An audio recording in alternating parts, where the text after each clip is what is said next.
Whoa. Did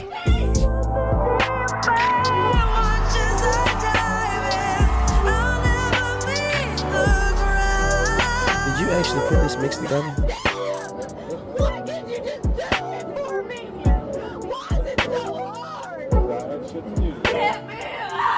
Welcome to Love and Then What? Love and Then What? With your host.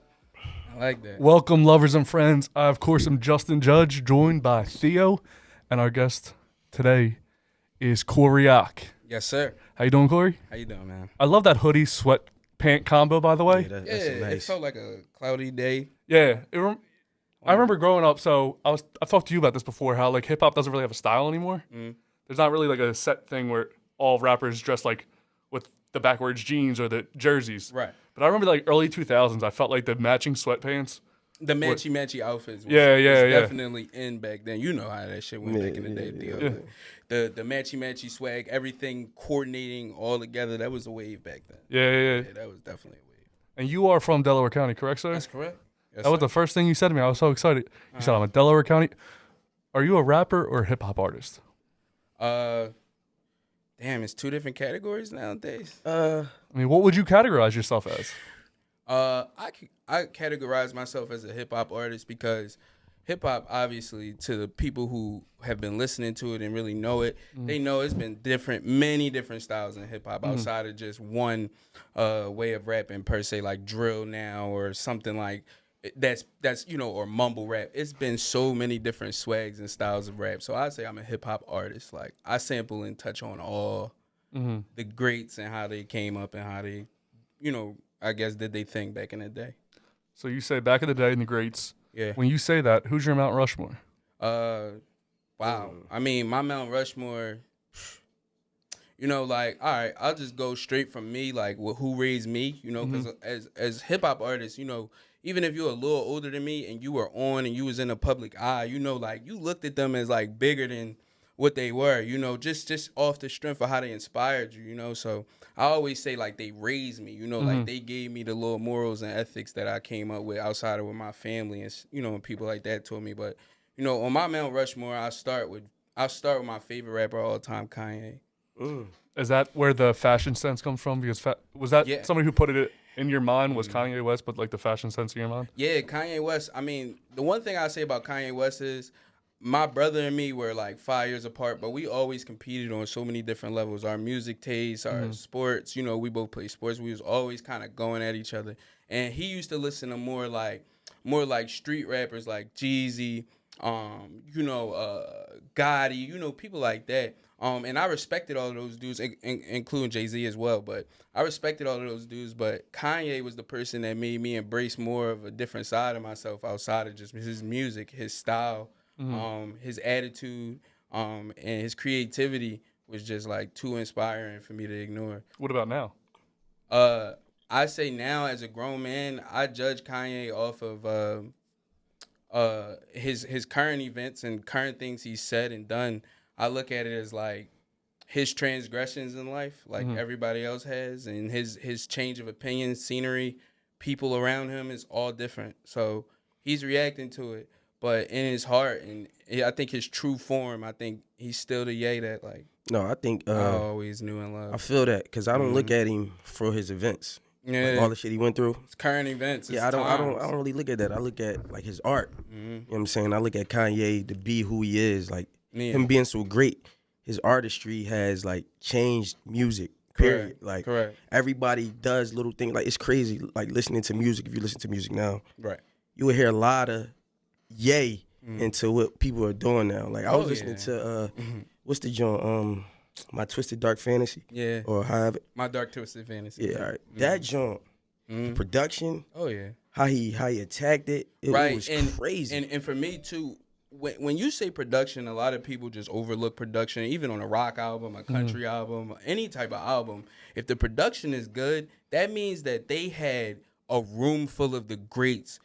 Everybody who's great at what they do and how they do it and how they express themselves, all in one room on one project, focused on one task.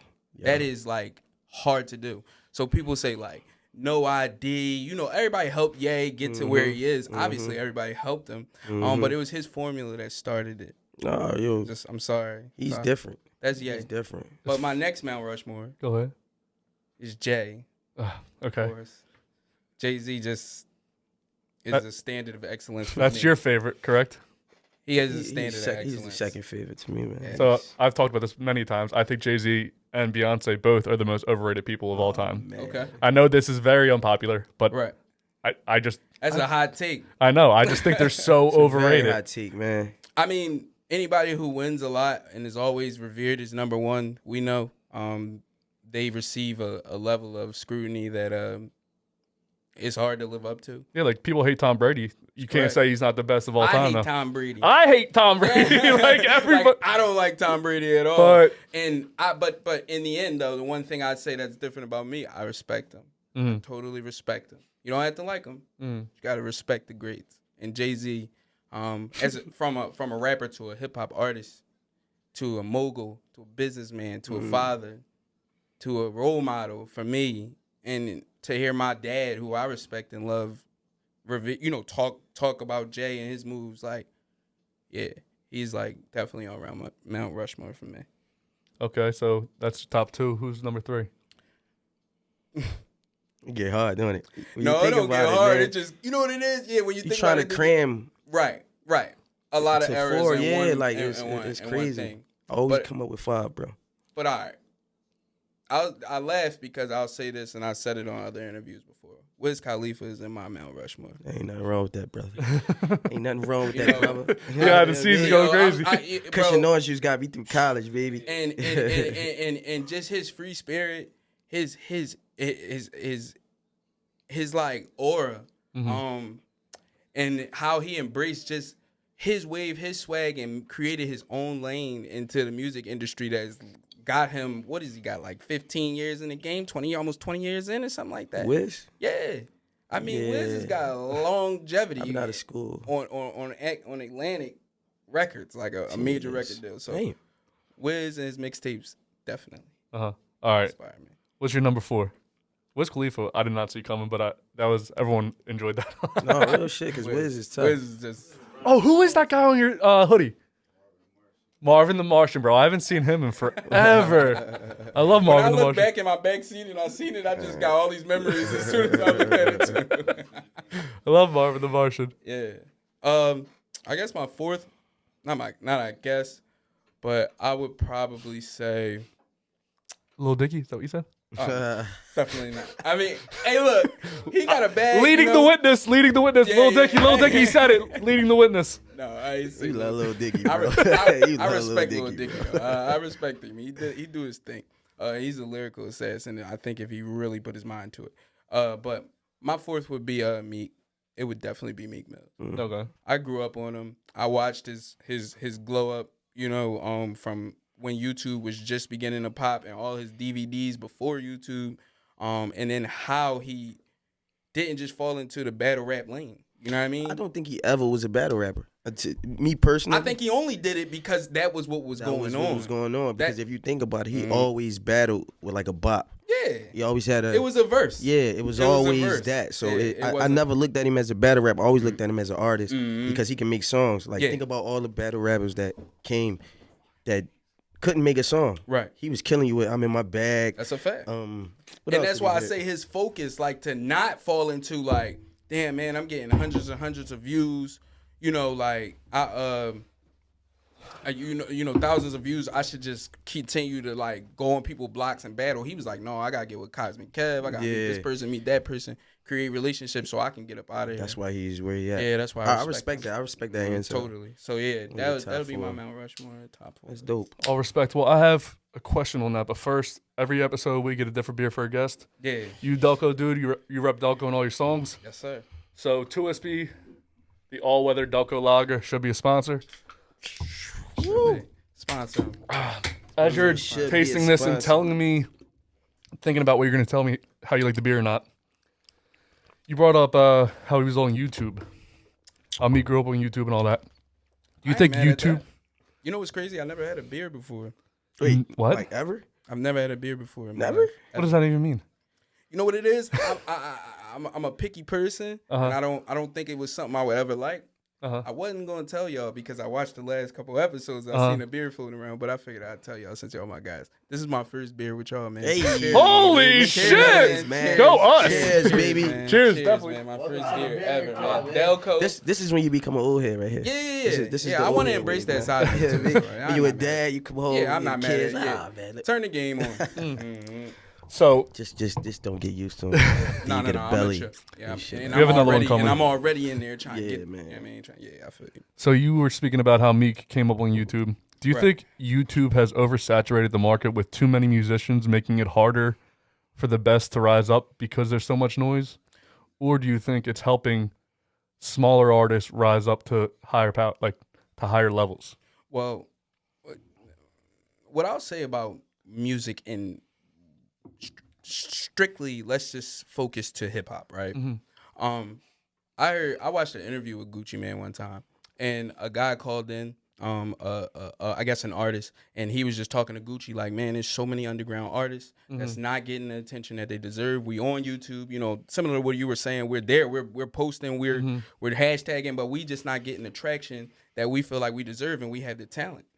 And Gucci Mane said, bro, I hear you, but the game only salute those that rise to the top. And that's just strictly the hip hop to me.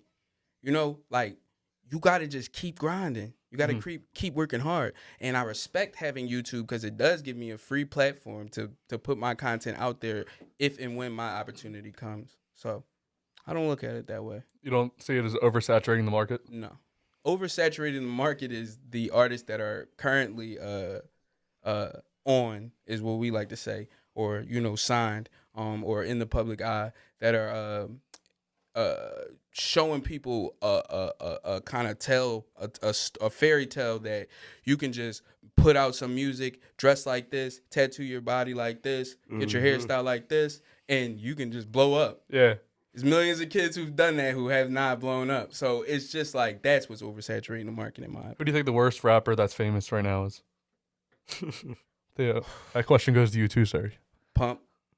I don't even know who that is. There's a lot of people that I Lil don't know. Pump. Lil Pump. See, I ain't even going. I'm gonna keep it G. I ain't gonna really say is a trash rapper out here because I give everybody the benefit of the doubt. Because that trash rapper can put out 30 songs, and out of them 30, you gonna like one. And like, or you're gonna like one verse, or you're gonna like a hook. Like, damn, he killed that. So I give everybody the fair chance to not even call a rapper corny. Now, do I think people don't deserve to be in certain spots? Yeah, but I don't think that. I don't think it's like a corny rapper out there. Yeah. Like trash. You know what I mean?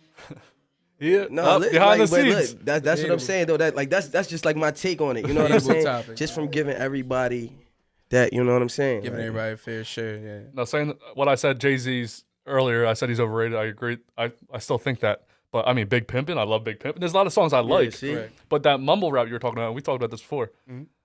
I think it's trash. I don't discount it because other people do like it. So, Right. I mean, there's TV shows out there that I think are trash, but I can't just say, I mean, I can say when I'm drunk that's trash. I won't watch it, but I mean, there's a market for everybody. Say it when Facts. you're sober, but yeah, I totally agree with you. You know, it's something for everybody out there. But you know, yeah, hip hop is just a bit oversaturated with a certain type of artist to me. Yes. Yeah, That's they just go with this the is hook. true, good brother. This is So when did definitely you true. when did you start writing? When did you make that transition from I listen to hip hop and rap to this is something I really enjoy and I want to continue to do this? Right. Yeah. I started writing probably my senior year in high school. I played around with the idea of writing just because my brother used to rap, and I was like hooked on all his little tapes and CDs he would make and songs he would make. And I wanted to be like him a lot, you know, growing up. Obviously, that's my older brother. I wanted to kind of be doing what he was doing. But yeah, around senior year, people was doing little freestyles. You know, you in the lunchroom, you rapping, you know, just freestyling, trying to make a little something for the girls, whatever it is you're doing. And then I wrote a song to Otis with Jay-Z and Kanye West, me and my friend at the time. And he's still my guy. But yeah, we wrote a song and then we put it out. And then throughout the high school, it was kind of buzzing. People was talking about it. People was walking up to us like, yo, we heard the song, da-da-da. I'm like, oh, yeah. And I kind of I like that feeling. Like, I like that people was like, Like my words, like What was the first compliment you got? I know you had to have received like the first one that stuck out. that I should make another song. Like who said? Like, do you remember like the conversation? Like, Yeah, who? like when I came into school, it was that Friday. We dropped it Thursday night, and we was all on like MySpace. We was everywhere, just trying to like tell people like, yo, bitch, just press play on this damn song for us, like just listen to it. And then we came in, and that day at lunch, it was lit. Mm-hmm. Like people was just coming up to me like, yo, you need to make another song, yo. The oldest joint crazy. Then we like what? What was it about? What was the song about? It was a remix to a Jay-Z and Kanye song that was super popular, where their two is going back and forth on the song. Like, you know, Jay-Z give like a couple different lines, and then Kanye jump in and give a couple different lines. Then they had shot a crazy video to it. It was a big record. They was cutting up a Maybach in the video, and it was a time. Yeah. So. He started around the same time as you, Theo, because Theo started freshman year of college. Yeah. But I was just producing. Well, I was in that was in like 2010 for me that I started writing. You graduated high school 2010? Mm-hmm. I'm 2008. You? 09. 09. Okay, yeah. So we're all around the same age. I mean, I don't write music though.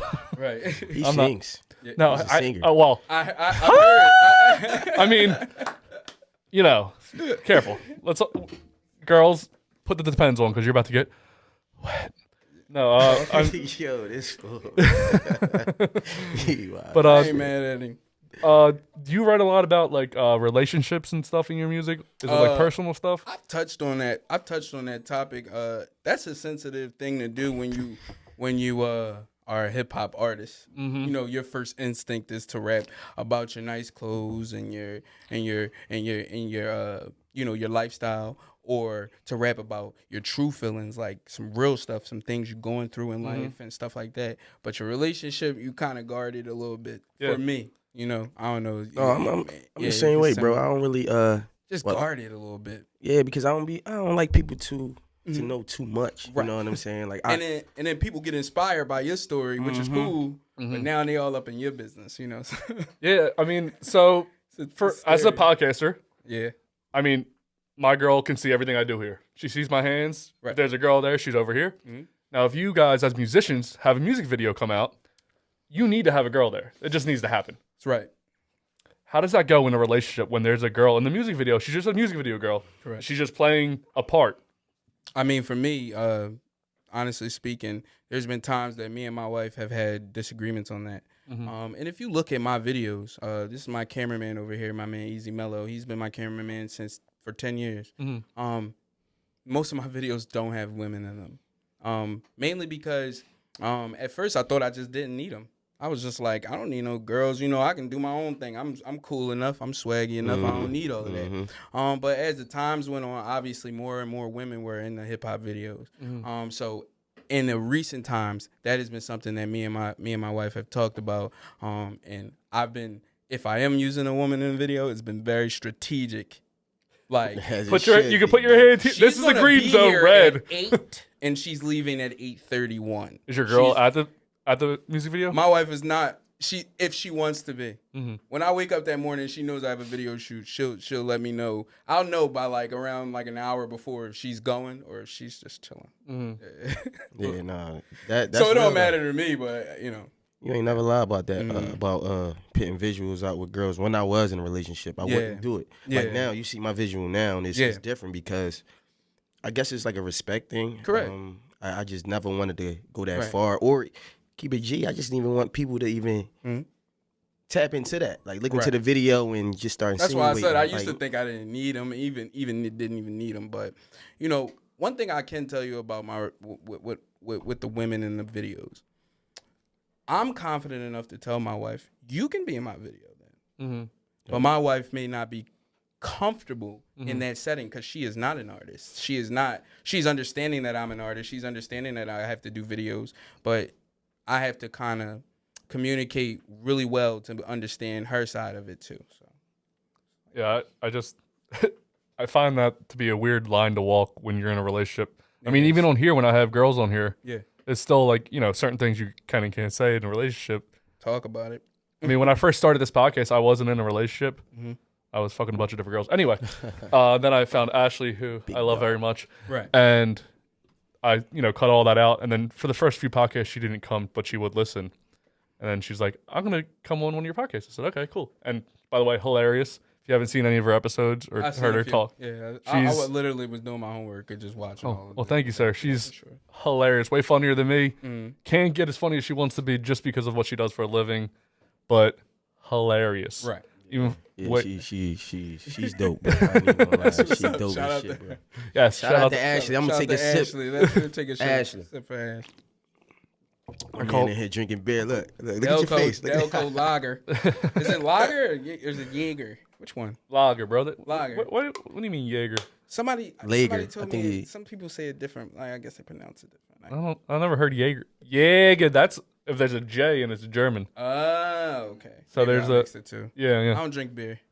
Well, I got another beer for you. So wait right. until we get to that subject. We're gonna get to there. Perfect. Actually, so have you always had such a great relationship with women, or was there a relationship that you had that kind of brought you to be where you are today? So you're married now, and I know that's great, but Not we've yet. all had. Actually, it's my fiance. We're working on that. Okay. Yeah, we're getting that lined up with COVID and everything. Okay, yeah, I know that's. But what about? Have you had a serious relationship before that? Yeah, I've had a serious relationship before that. Just one other time with a young lady that I was friends with in high school. Grew up together, and then decided that we should be, we should try a relationship.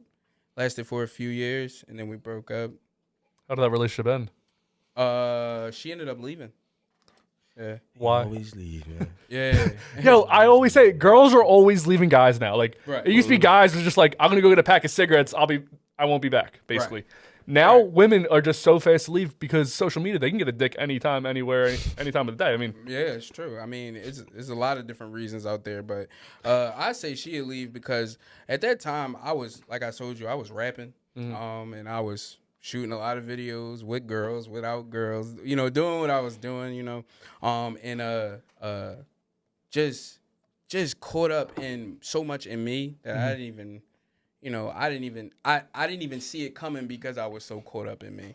They say there's usually signs, but I was 18, 19. okay. I was a kid. So it didn't dawn on me that she was probably unhappy. That's similar to It Theo. sounds very, very Put the familiar. music first, kind of real thing. talk, Yeah. That's That's how I go though. Very true. That's how I go though. Once you start like spending too much time, like especially if you passionate about it. Like, I love music. Like nobody. That's the top priority. Other than my kid. Right. That's the top priority. And your of my friends. life. Yeah. Like And all that stuff. And the podcast, Theo. yeah, the podcast too. But like when it comes to music though, like it's just something. Like I mean, I don't know. It's just something about it, bro. I can't. Yeah. So the relationship shit. I understand that. Correct. man. Yeah. And for me, like I was like I said, it was like a local thing. So I was getting a lot of people like showing so much love, and I was just like, It gets scary, man. I was feeling myself too much, and People I pop up at didn't even shows. realize, like I said, I didn't even realize that she was probably just losing focus. Like I was losing her or whatever it was like that. So, how did the breakup go? Like, did she just not come home? Were you guys living together? No. Okay. No. Like I said, I was only 20 when I was 20 turning 21 when she left, I think. So I was living with my mom and she was living with her mom. It was one of those things where we were best friends, like I said, so we spent so much time together that was all we knew, and once I started rapping, once she started to grow up, go to college, whatever that she was doing, the relationship was just there, And then I just kind of just like I said, I was so caught up in me, I didn't realize that she was probably unhappy.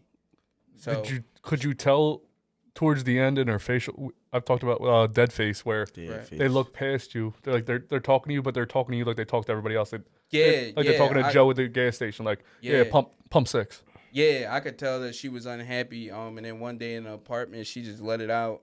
She just let it out when I had moved my brother.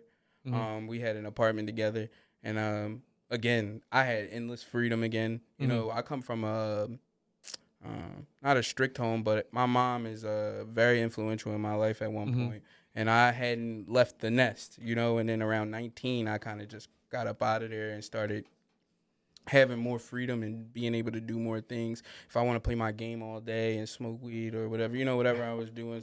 Sorry. Oh, no, you're oh, good. Okay, all right, cool. Yeah, if I want to do something like that, I was doing that. And, I came in and just a regular day for me. And I came in and she had, I think what you call a dead face. And she just told me like how she felt. And I remember getting upset, like. How do you mean upset? I was just like why? Were you mad? Like, were you mad or were you? Yeah, I was sad? mad, but I was a little bit relieved. I think in hindsight, I was just like, but at the end of the day, you were young, bro. yeah, like, that's why mine's is a bit different because yeah. we didn't have any responsibilities, and I totally like now that I'm older, I totally appreciate that time and was just like, it was cool, but in more ways than one, it should have happened. Okay, because I handle mine different. So mine was a divorce. I cried right away like a little bitch. Wow. Theo, Wow, you took a couple days. It didn't seem real to you, right? Is that what you said? Yeah, it didn't process me for like a week, and it didn't process until I actually moved out the crib. Yeah, you know what I'm saying. But like I was saying, mine is a little bit different because like yours happened so early. Right. Now, if I could have got like. Yeah. Caught a grip on it early like that, and we could have went our ways. And see, would have been different. And see, honestly, we tried a rematch.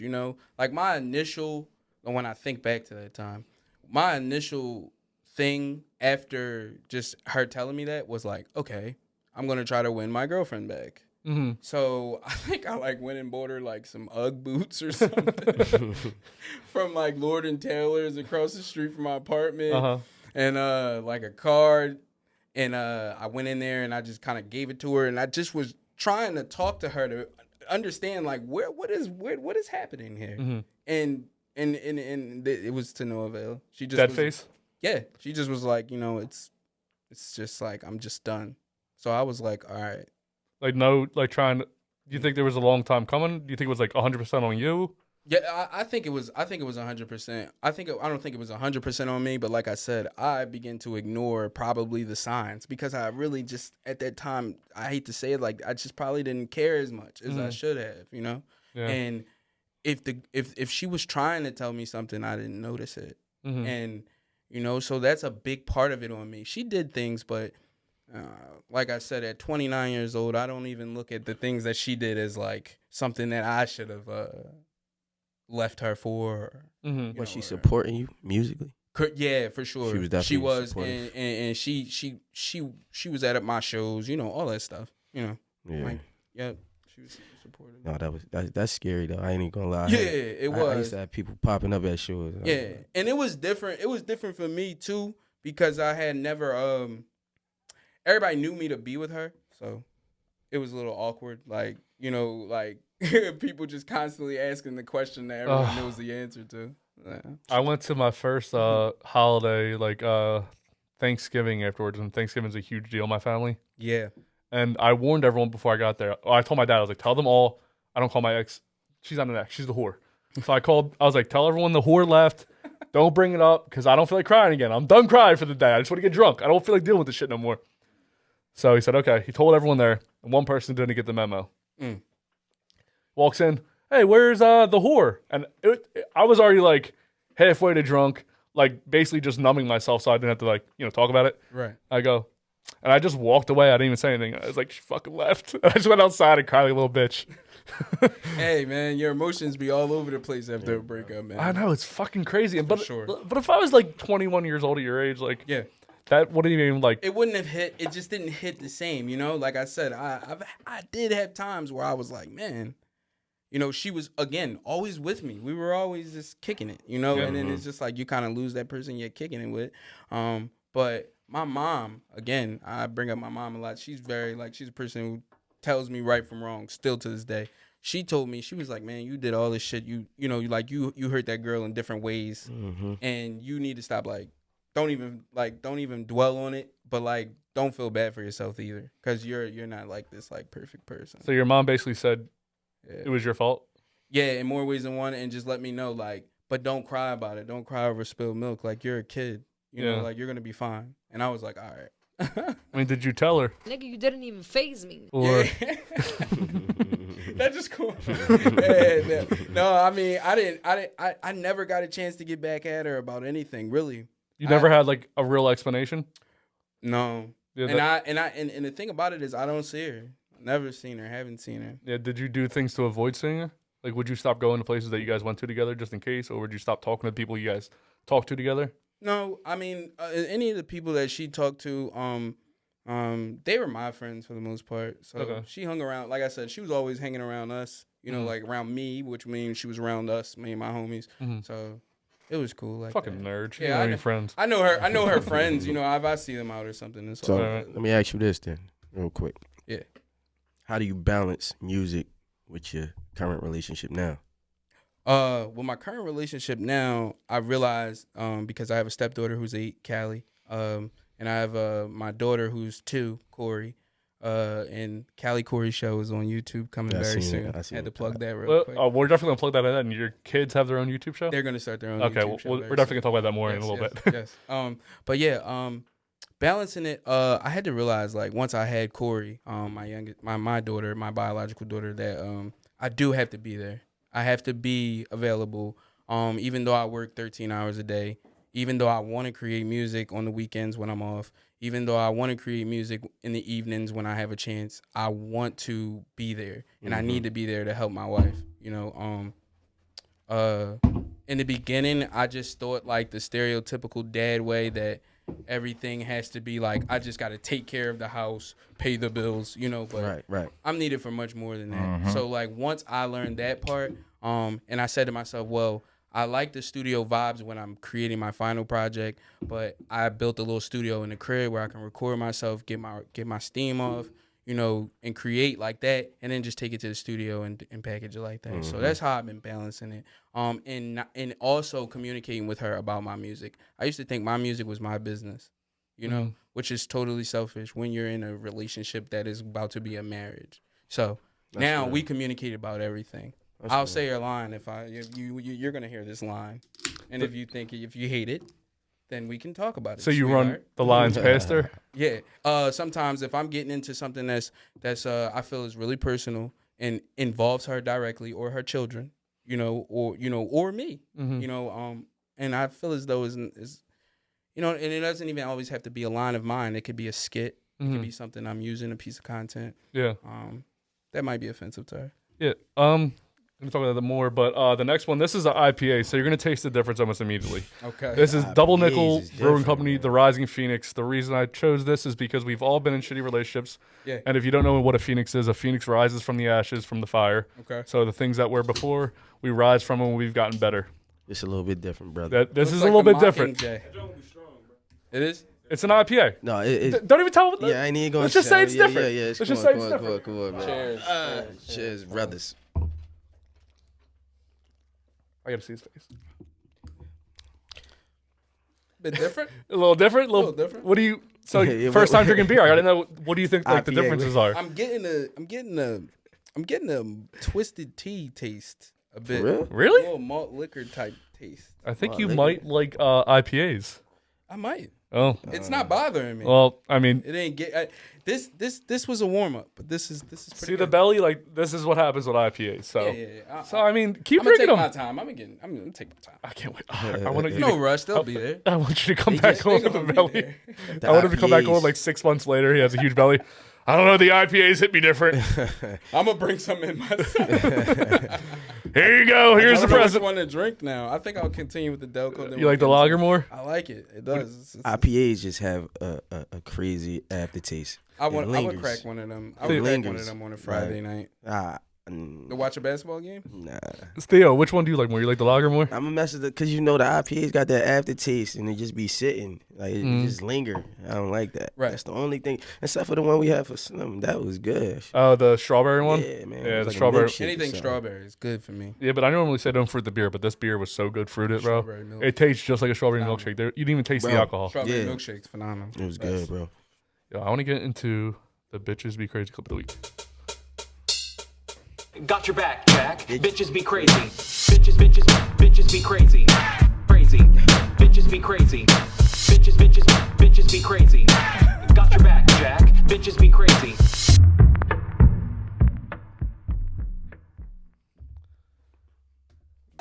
was just playing with you. You I swung on don't me. play like that, bitch. I will stab your bitch ass up. Can I leave? Get my child and get out. She look good though. Have you record me. I don't see nothing but the knife. Dumbass. Big nose broke. Never So mind. you threatened me. Big nose, bro. Get out. Let me put up light back on. You ain't got no life. You said who recorded somebody and get on top of them? You just threatened me with a knife. Bitch, you put your hands on You my just. stomach. I was just. Man, that little old playing I with don't you. play like that. Man, that wasn't even playing. You swung to hit me. Wow. You see Don't that? touch my stomach. You see that? Dumbass. Baby crying. Look, the baby is sitting here crying. She got a knife right there. Bitch, don't swing at me. Bitch, don't fucking swing at me, ho. I can kill you right now. I swear to God, I can kill you because you just threatened my fucking life. You just threatened my fucking life. You just threatened my fucking life, bitch. I swear to God, you just threatened my fucking life, and I can kill you right now because you just threatened my fucking life. That's self-defense. But I'm about to leave. Well, it might be I'm that about to crib. fucking leave. that's This that is what I gotta go through. Be together, man. Yo, she wild though with the kid there. He recorded you. You just acknowledged that. Yo, but she looked good though, right? I ain't even look at her, bro. I ain't gonna lie. That was wild. Yeah, that Yo, but would you fuck? I'll You're not pass on- married. You're not in a relationship. You're not in a relationship anyway. But I'm not in a I relationship. ain't gonna lie. She too crazy for me. I'm I mean, too the laid sex back, though, man. bro. I'm cool. The I'm cool. sex I'm not even though. gonna if I was 21, yeah. Yeah. Me now? Hell no. No, you she too too grown for crazy, that? man. As soon as I see something of that nature, I'm not playing around. Corey, with we're gonna it. go with 21-year-old you. We're not gonna talk about you Prior now. to seeing this video, I mean, I don't know if I would be in the environment that she was in. She seems like a type of young lady that hangs out at places that I wouldn't probably be at. What kind of place? Like, where are you gonna meet a girl like this at? A bar in In the hood. like in a hood, like a joint that like just the OGs go to at like 2 Speakeasy. o'clock, and it ain't much going on, but just her controlling the jukebox and all the music and stuff. And you gotta watch out for that kind of young. No, lady. I think that even before that scene, But she was had cool. episodes, bro. She had to have episodes with Oh, yeah. him for him to see that. Maybe if you just show me a picture of her, I've seen this video. I'm staying away from this lady, man. You say you're gonna meet her at like a really ghetto bar. What's the ghettoest place you've ever been to? Like where you're like, wow. I'll tell you mine while you guys think of yours. So, I used to work as a private investigator for insurance fraud. Super white guy job, right? So, I had to go investigate somebody like in the real ghetto, and they were in what I thought they were in was in a church. So they went and parked outside of a church. They went inside the church. The church only had one door, and that I saw. Right. It was like I was like really like nervous because I was gonna be the only white guy there. Like there was nobody around that even looked partially like me. And I texted my boss. I was like, "Hey, the person went into a church." He's like, "Well, you got to go in there." I was like, "Mm-mm." He goes, "You have to go in there." I said, "Oh shit." So I go in there, and this is right after. Remember Dylan Roof? Yeah. You guys, you know who Dylan Roof is? Yeah. So if you guys don't know, crazy white guy who shot up a black church. This is right afterwards. So I'm real nervous walking in. So I don't want to walk in, but I walk in and I sit at the back, and I didn't know. I was trying to look as like non-aggressive as possible. So I tucked my black t-shirt in. I don't know why. I was like, oh, guys that have tucked t-shirts in don't look aggressive. So I go and sit in the back where as soon as I walk in, everyone goes, stares directly at me. Oh, shit. No, I just had a bald head. Bald head, white, clear face, like, and Wait, skin. you ain't had no facial hair? No facial hair. I could have more. When I was a PI, I could have looked more like a cop. You said he was looking like a narc. Bro, everyone, wherever I went, hated me. It was the worst job ever. You had to pee water bottles. Everyone wanted to kill me. So I go inside. Everyone's staring directly at me. And similar to what's happening right now, actually. And someone comes to the back. Someone that's working there. I don't go to church, so I don't know. One of the priest assistants. What do you call that? I have no idea. Like got usher. There you go. An usher walks up to me and says, "What are you doing here?" Or not necessarily that, but like, "Hey, how can I help you?" or something like that. I was like, "Oh, I'm a student at Newman University. If you don't know, that's a Catholic university." So I was like, "Oh, this will get me in." And I'm just conducting research on how different people pursue God in their own day-to-day life. I fucking came up with that out of nowhere just because I was so nervous. Right. And the way this church was, I could only see half of the congregation. The other half was up to the top left. So he said, okay, well, let me know if you need anything. Still, everyone's staring at me. And I text my boss, I'm like, hey, he's not here. He goes, you see the whole church? He go, uh-uh. He goes, well, got to go up to the other side. So I had to go basically in front of everybody's pews, is what you call it in church. Right. And look back at everybody staring at me being the only white guy there. And I was like, out of nowhere, you just walked to the front and just. I had to go look and see if the guy was there. That was the closest I probably ever. I mean, I've been to 2 wars, but that was the closest I ever probably was to fucking die. Like, it was, everyone was looking at me like, I'm gonna fuck you up as soon as you walk out of here, because the Dylan Roof thing just happened. Jeez. And you went in there with a bare face. Yeah, I mean, look at me, bro. Look at me. Like, I could have looked more like a cop if I had a bare face right now. Right. You go cop. Yep. For sure. That's a terrible. That's a. I only made $15 an hour too. I almost died for fucking $15. It's a bit much. Yeah, but right. I respect it though. What about you? Ghettoest place you've ever been to? So, damn, that was the ghetto's place? Oh shit! I forgot we were coming back to there. Yeah.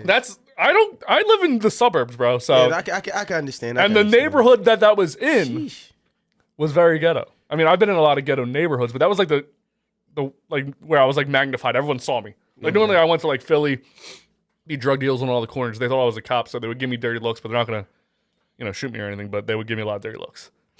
But yeah.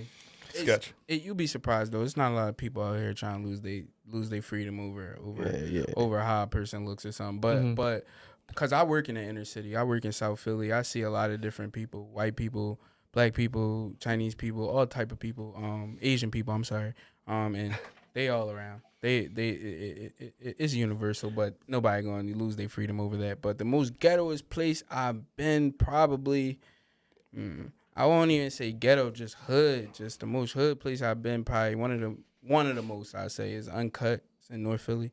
Is that a bar? It was a bar / like club type situation, and my homie, he was real close with the owners and the people in there, and I would just go out there from time to time and just have a good time in the hood, just popping bottles with people and just enjoying myself.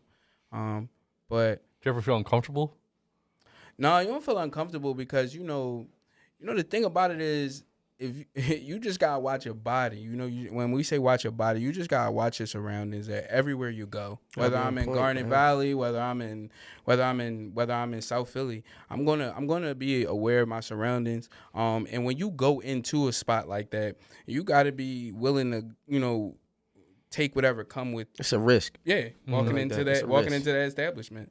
But for the most part, it's other people in there that have on nice clothes. There's other people in there that are drawing attention to themselves as well, and you just gotta just exist in the party vibe and then get up out of there before it closes. What about you, Theo? Man, don't close the spot unless you own it, and if you own it, you can leave. I ain't gonna fraud to you. I can't give you like one ghetto spot. I feel like or a hood spot. I seen it all. Like I grew up in it. You know what I mean? Like I lived on blocks that was bad or that looked horrible. Like, you know what I'm saying? So correct. I don't really have a like one ghetto spot. Like even going to other cities, you go to their hood, you're like, dang, it's I fucked went up. To places in DC. Okay, it's look like all this. over. You know what I'm saying? Yeah. So Atlanta, everywhere. It's blocks around my way that's just all abandoned. Every house. You know what I'm saying? Like you could go on the block, it's probably 10 houses on the block. Right. It's supposed to be 50, and all of them abandoned. So you kind of see that shit regularly. Like I seen that my whole life, so I don't really got that. It's a fact. Where did you grow up in Delaware County? I grew up in the Upper Darby area. Okay. Right there. Went to Upper Darby High. I for a while I lived over in Lansdowne area. And I went to Penwood for a little bit.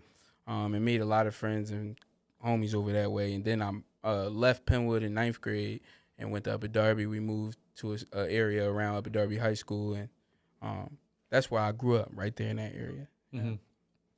Now, you're getting ready to get married. How did you know that your current fiance was the person to marry?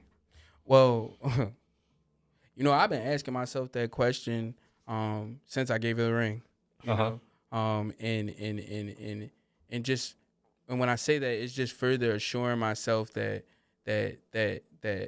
I am like the person that's in charge of my life, and that I have to continue to be strong in my decisions and my beliefs. And that's how I got this far, so I'm not questioning that I want to make her my wife. It's just like, you know, how I categorize things in my mind to continue to push forward.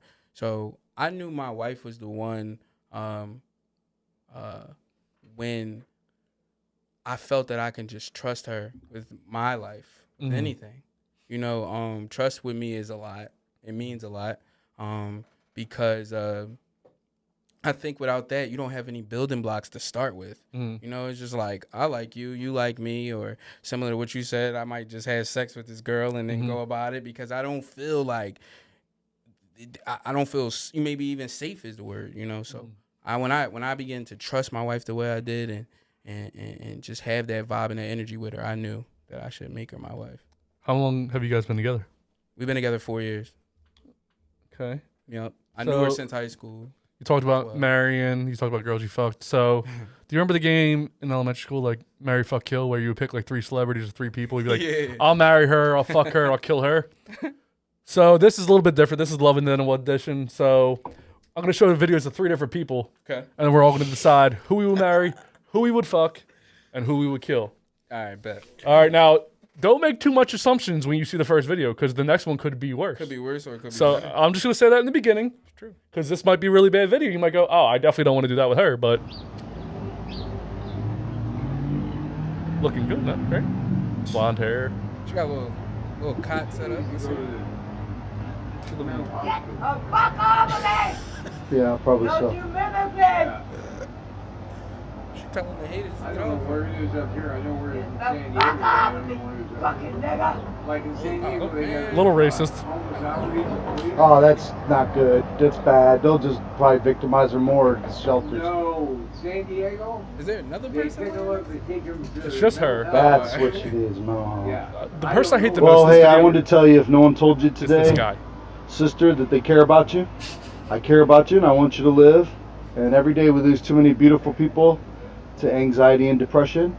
And do you have I to care say? about you, and I want you to live. She doesn't know what the fuck he's talking about. Get off of me! Get off of me! She sounds like she got a headache or something. And she just like, bro, get away from me. Do you want us to call? Do you want us to call somebody for you, or leave you alone? You want me to call your mom? Get over there! That nigga's bothering me! Okay, Shut up! I Get see off the what she- phone! Nigga! Get off the phone, you fucking nigga! A lot of N-words. Yeah. Get off of the fucking line! Get off of me! Get off of me! Yeah, she's dead already. I mean, for a homeless person, though, a pretty good setup. A lot of covers. Oh, She collected that shit. I only have 1 blanket, so she's living better than me in some aspects. This lady, that could be her last moments right there. She looks like she's done. it's a kill for me. So I mean, she's It's a kill. all right. for me. So I'm still in the clear with her. I mean, she's really racist, so she still might like me. yeah, it's a no for me. Yeah, She's dead already. Yeah. I mean, she's crazy, but she has a good setup. The sex could be. I don't know what the next video is, but I would. You know what I mean? I'll say this though: she don't know what she's talking about. Yeah. Or what she's saying. She reciting something that she remember. Maybe that's something she might have something said she might have said before. Yeah. But that lady is a dunyan. All right. Kill her. She can go. Every day, all day. The lady in question is the one in line, if you can't tell.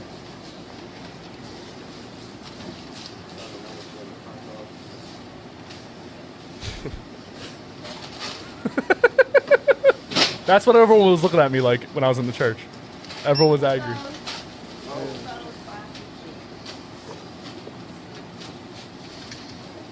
Just shaking her head.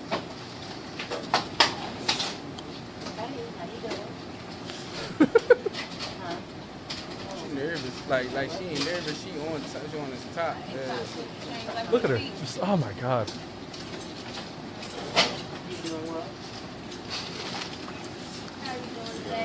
She's at the guys in front of her face. By the way, this minute was like 20 minutes long. She was staring at this dude for a while. Look at her. Yeah, he uncomfortable as shit, man. Just trying to get a 7-Up. Yeah, man. I just try to get out of there, man. The yellow cat. The kids are in the car right now. Like, I can't. When is Dad getting back?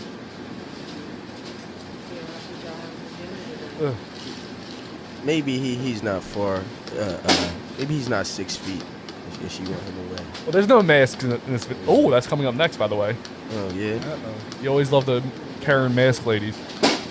Oh okay. Yeah, she fucking with him at this point. I'm telling you, if I was homie, I'd be like, Miss, what's up with you? Why okay? are you bothering me? Leave me alone. Just I didn't do anything. Buy her Doritos or whatever. Go ahead. Now look, she stepped back strategically, so she can stay. Yeah, she grilling me, man.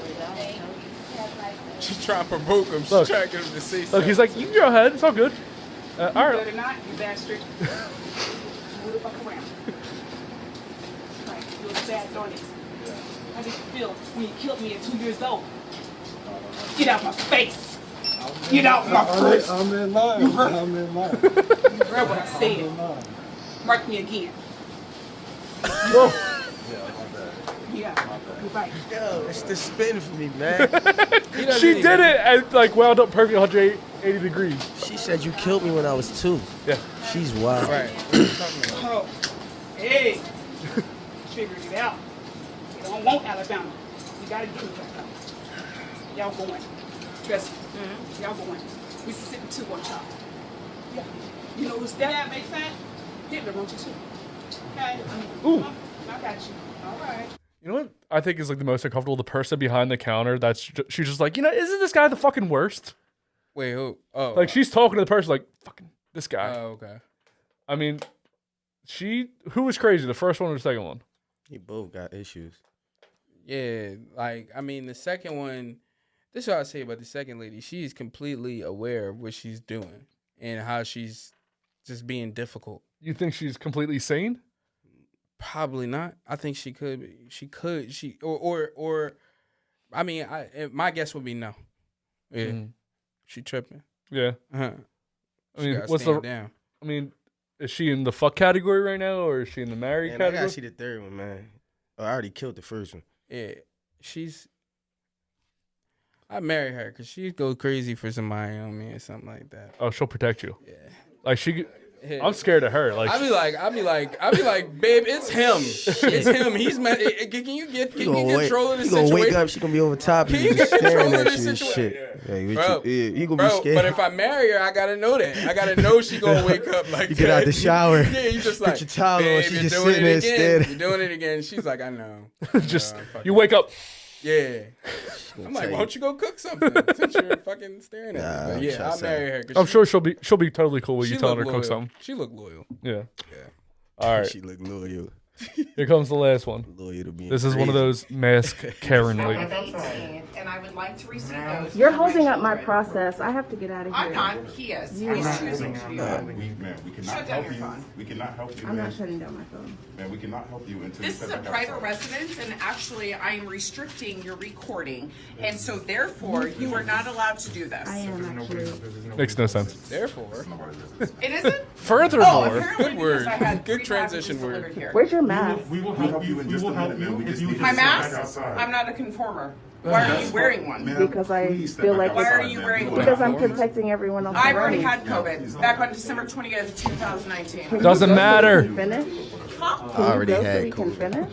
Some people sound smart to someone I can't dumb. because No you're one's holding gonna up help you until you step everybody. back Is she outside. the manager? Who's the manager? No one's going to help you Who is until you the step back manager? outside. Who is the manager? Who is Holding Help up you until you step everybody. back outside. she the manager? Who's the manager? No one's going to help Who you is until the you step back manager? outside. Who is the manager? Who You're is? You are. talking to. Why didn't you just say that? So step back outside. Why didn't you say that? Where- Where are my packages? Because you are not. Where are you my breaking- you are breaking the packages? social Who were disposal delivered rule. here Ma'am. several days ago, 5 days ago? I will come out and help you if you just step back outside so we can. Go ahead. So we can. Take care of her. No, Go ahead. step outside. Hi. You will not be helped until you Hi. step outside. Thank you. Oh, no one's helping There were a you. lot of these videos when If you COVID want to first break our hit. social distancing I knew. You were not I weren't allowed. having it. This is already 6 feet apart, dude. No, you're not. No, you're Yes, not. it Step says. back outside. This is 6 feet At apart. the end of the day, And man, we're we wearing can still masks. only have 3 people in You're the not store at a wearing time. masks. You are the 4th person to walk in. We're man. conformers. I'm sorry to Okay, establish well, like that. regardless of that, man, we still need you to Fucking step back outside. hate I have packages here We that can were get- delivered and to we me, can so give them this is to my you. right. This is my We can private give them property. to you. This It is is not my your right.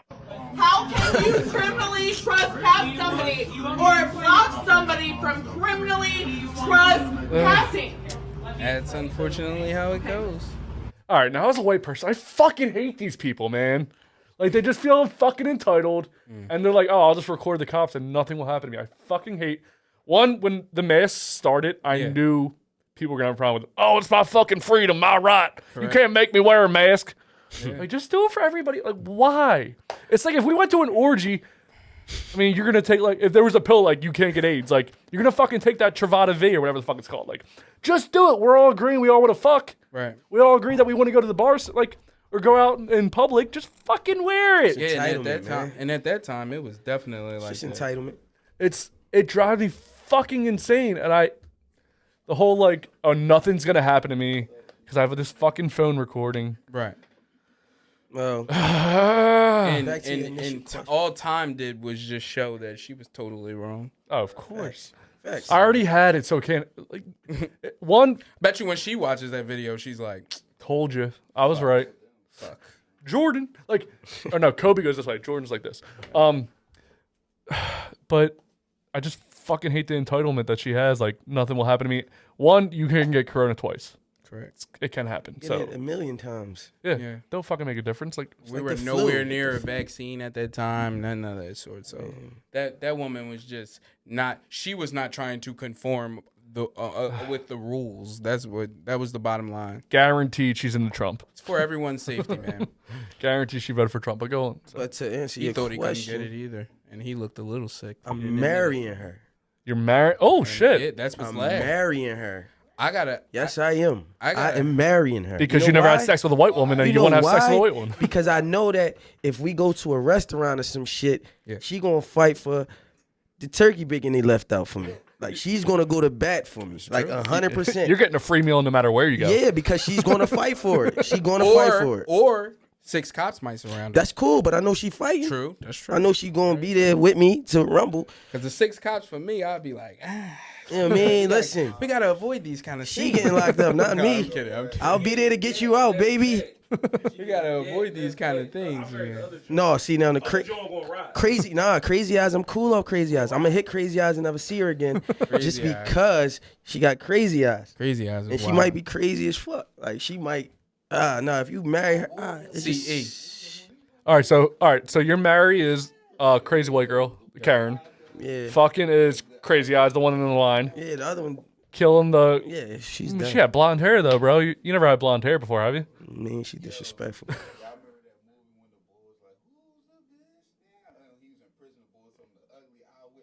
Yeah. All right, Coreyockk, who you got? Who you marrying? I'd marry. Well, I said I would marry Crazy Eyes because she was down. Fucked with that. I'd kill the old lady because just put her out the misery. Yeah. I mean, she's already done. She's linked over. She's living on the ground and shit. She had a lot of blankets, a collection that was a lot of blankets. Her collection I mean, was really, really that good. was some Bed Bath and Beyond a lot shit. Of shit. Yeah. A lot of Martha Stewart. She had those shit. coupons in the mail. Yeah, for sure. So I'd kill her, put her out of misery, get her a nice little box, and then I'd fuck the other lady and just leave her and just do her dirty. Just for her mouth. That's the crazy white lady? Yeah, just for her mouth and just her total ignorance towards society. Okay. And then leave a box of masks on like her porch or something. I mean, she's crazy and dealing with sizes and all. Shit. There you go. Sanitize out there. Hold that down. I mean, I feel like Crazy Eyes and the crazy white Don't get put lady. out any more FedEx Kinkos in the next couple weeks. I feel like both those, the last two, Crazy Eyes and the white lady, both would be great sex. Possibly. I feel like they would both have. Yeah, I'm like, scared of crazy. It's gonna get wild. And I've always, well, I have a girlfriend now, so it's never gonna happen. Yeah. But I've always wanted to have sex with a black girl. It never happened. Mm-hmm. So I'm gonna have sex with her. I'll marry the crazy white lady, even though I probably would never go to dinner with her. Like I couldn't deal with that shit. It wouldn't last long. Wait, you said you were married a white lady. Wait, who? The first one? The white lady. What do you mean? No. The Under Armour. The Karen. Oh, okay, Yeah, Karen. Okay, Karen. I'll kill crazy lady because I can't just be like holding her hand and she's just screaming N-words down the road. It's just, it's not a good look. Y'all both gonna get hurt. That. You're like, damn, walk away. Yeah. So you do have 2 kids. Yeah. And your daughter, the first one, the stepchild, correct? Correct. Yes. That was from Karen? Callie. Oh, I thought you said Karen. I was like, oh no. California. Is it spelled Cali? Yep. Okay. Yep. Now, how is your relationship with her? My relationship with Callie at this point is really good. I came around Callie when she was about 4. She was 4, turning 5 in the next few months or so. And when I met her, me working in the field of childcare, by the way, I put that out there just a bit. I work in childcare, so I know how to interact with children that age because I do it on a daily basis. So I started talking to her just like off the bat, like once we met, it was a few weeks or months or so into me and her mom talking, and we just hit it off. Like she was cool. She's like got this like big personality, so she keep me laughing all the time. So that's cool. Like laughter is like the simplest form of like fun to children. They love to laugh and joke. So fast forward to today, me and her like thick as thieves. She is opening up to me a lot more on the tip of like hugging on me and like being all up under me, similar to how her sister is at times. But it was just like a comfortability thing. So I let her go as far as she wants to go with things. If she does not, she still calls me Corey. She doesn't call me Dad. But what I've noticed in the recent future is when she's introducing me to someone, her friends or a person, she says that's my dad. So I'm learning that. Is that awesome? It feels great. It feels great, and I got to do a good job. I got to continue to do a good job and not overreacting to it. I have to just continue to act like it's normal because kids. If you tell them to dance, they're not gonna dance. They're gonna be like, "Why?" But if they're dancing, and you just catch them. Yeah. Where's the birth father for Kelly? Oh, he's in the picture. Oh, he is? Yeah, I mean, to a certain extent, they have, they meaning my wife and him, they have had their ups and downs, trials and tribulations, being so young when they had Callie. So working through that, he's definitely around and speaks to her, communicates with her, sees her from time to time, until he gets personally together himself in certain areas, and then I think there'll be more. How does he interact with you? Do you have interaction with him? Yeah, we have interaction. The interaction, of course, it was friction at first. Someone's around your kid. Yeah. Someone, whether no matter what, it's his child. It's not my child. So there was friction in the beginning. And I'd say like gradually it's getting better, because he understands my role in Callie's life. I'm going to be in her life. I'm going to raise my daughter. And I call her my daughter. I'm not going to allow anything that he could possibly bring, positive or negative, to affect that. Because of the child she is and because of what's right, So how long into you dating your wife? Yep.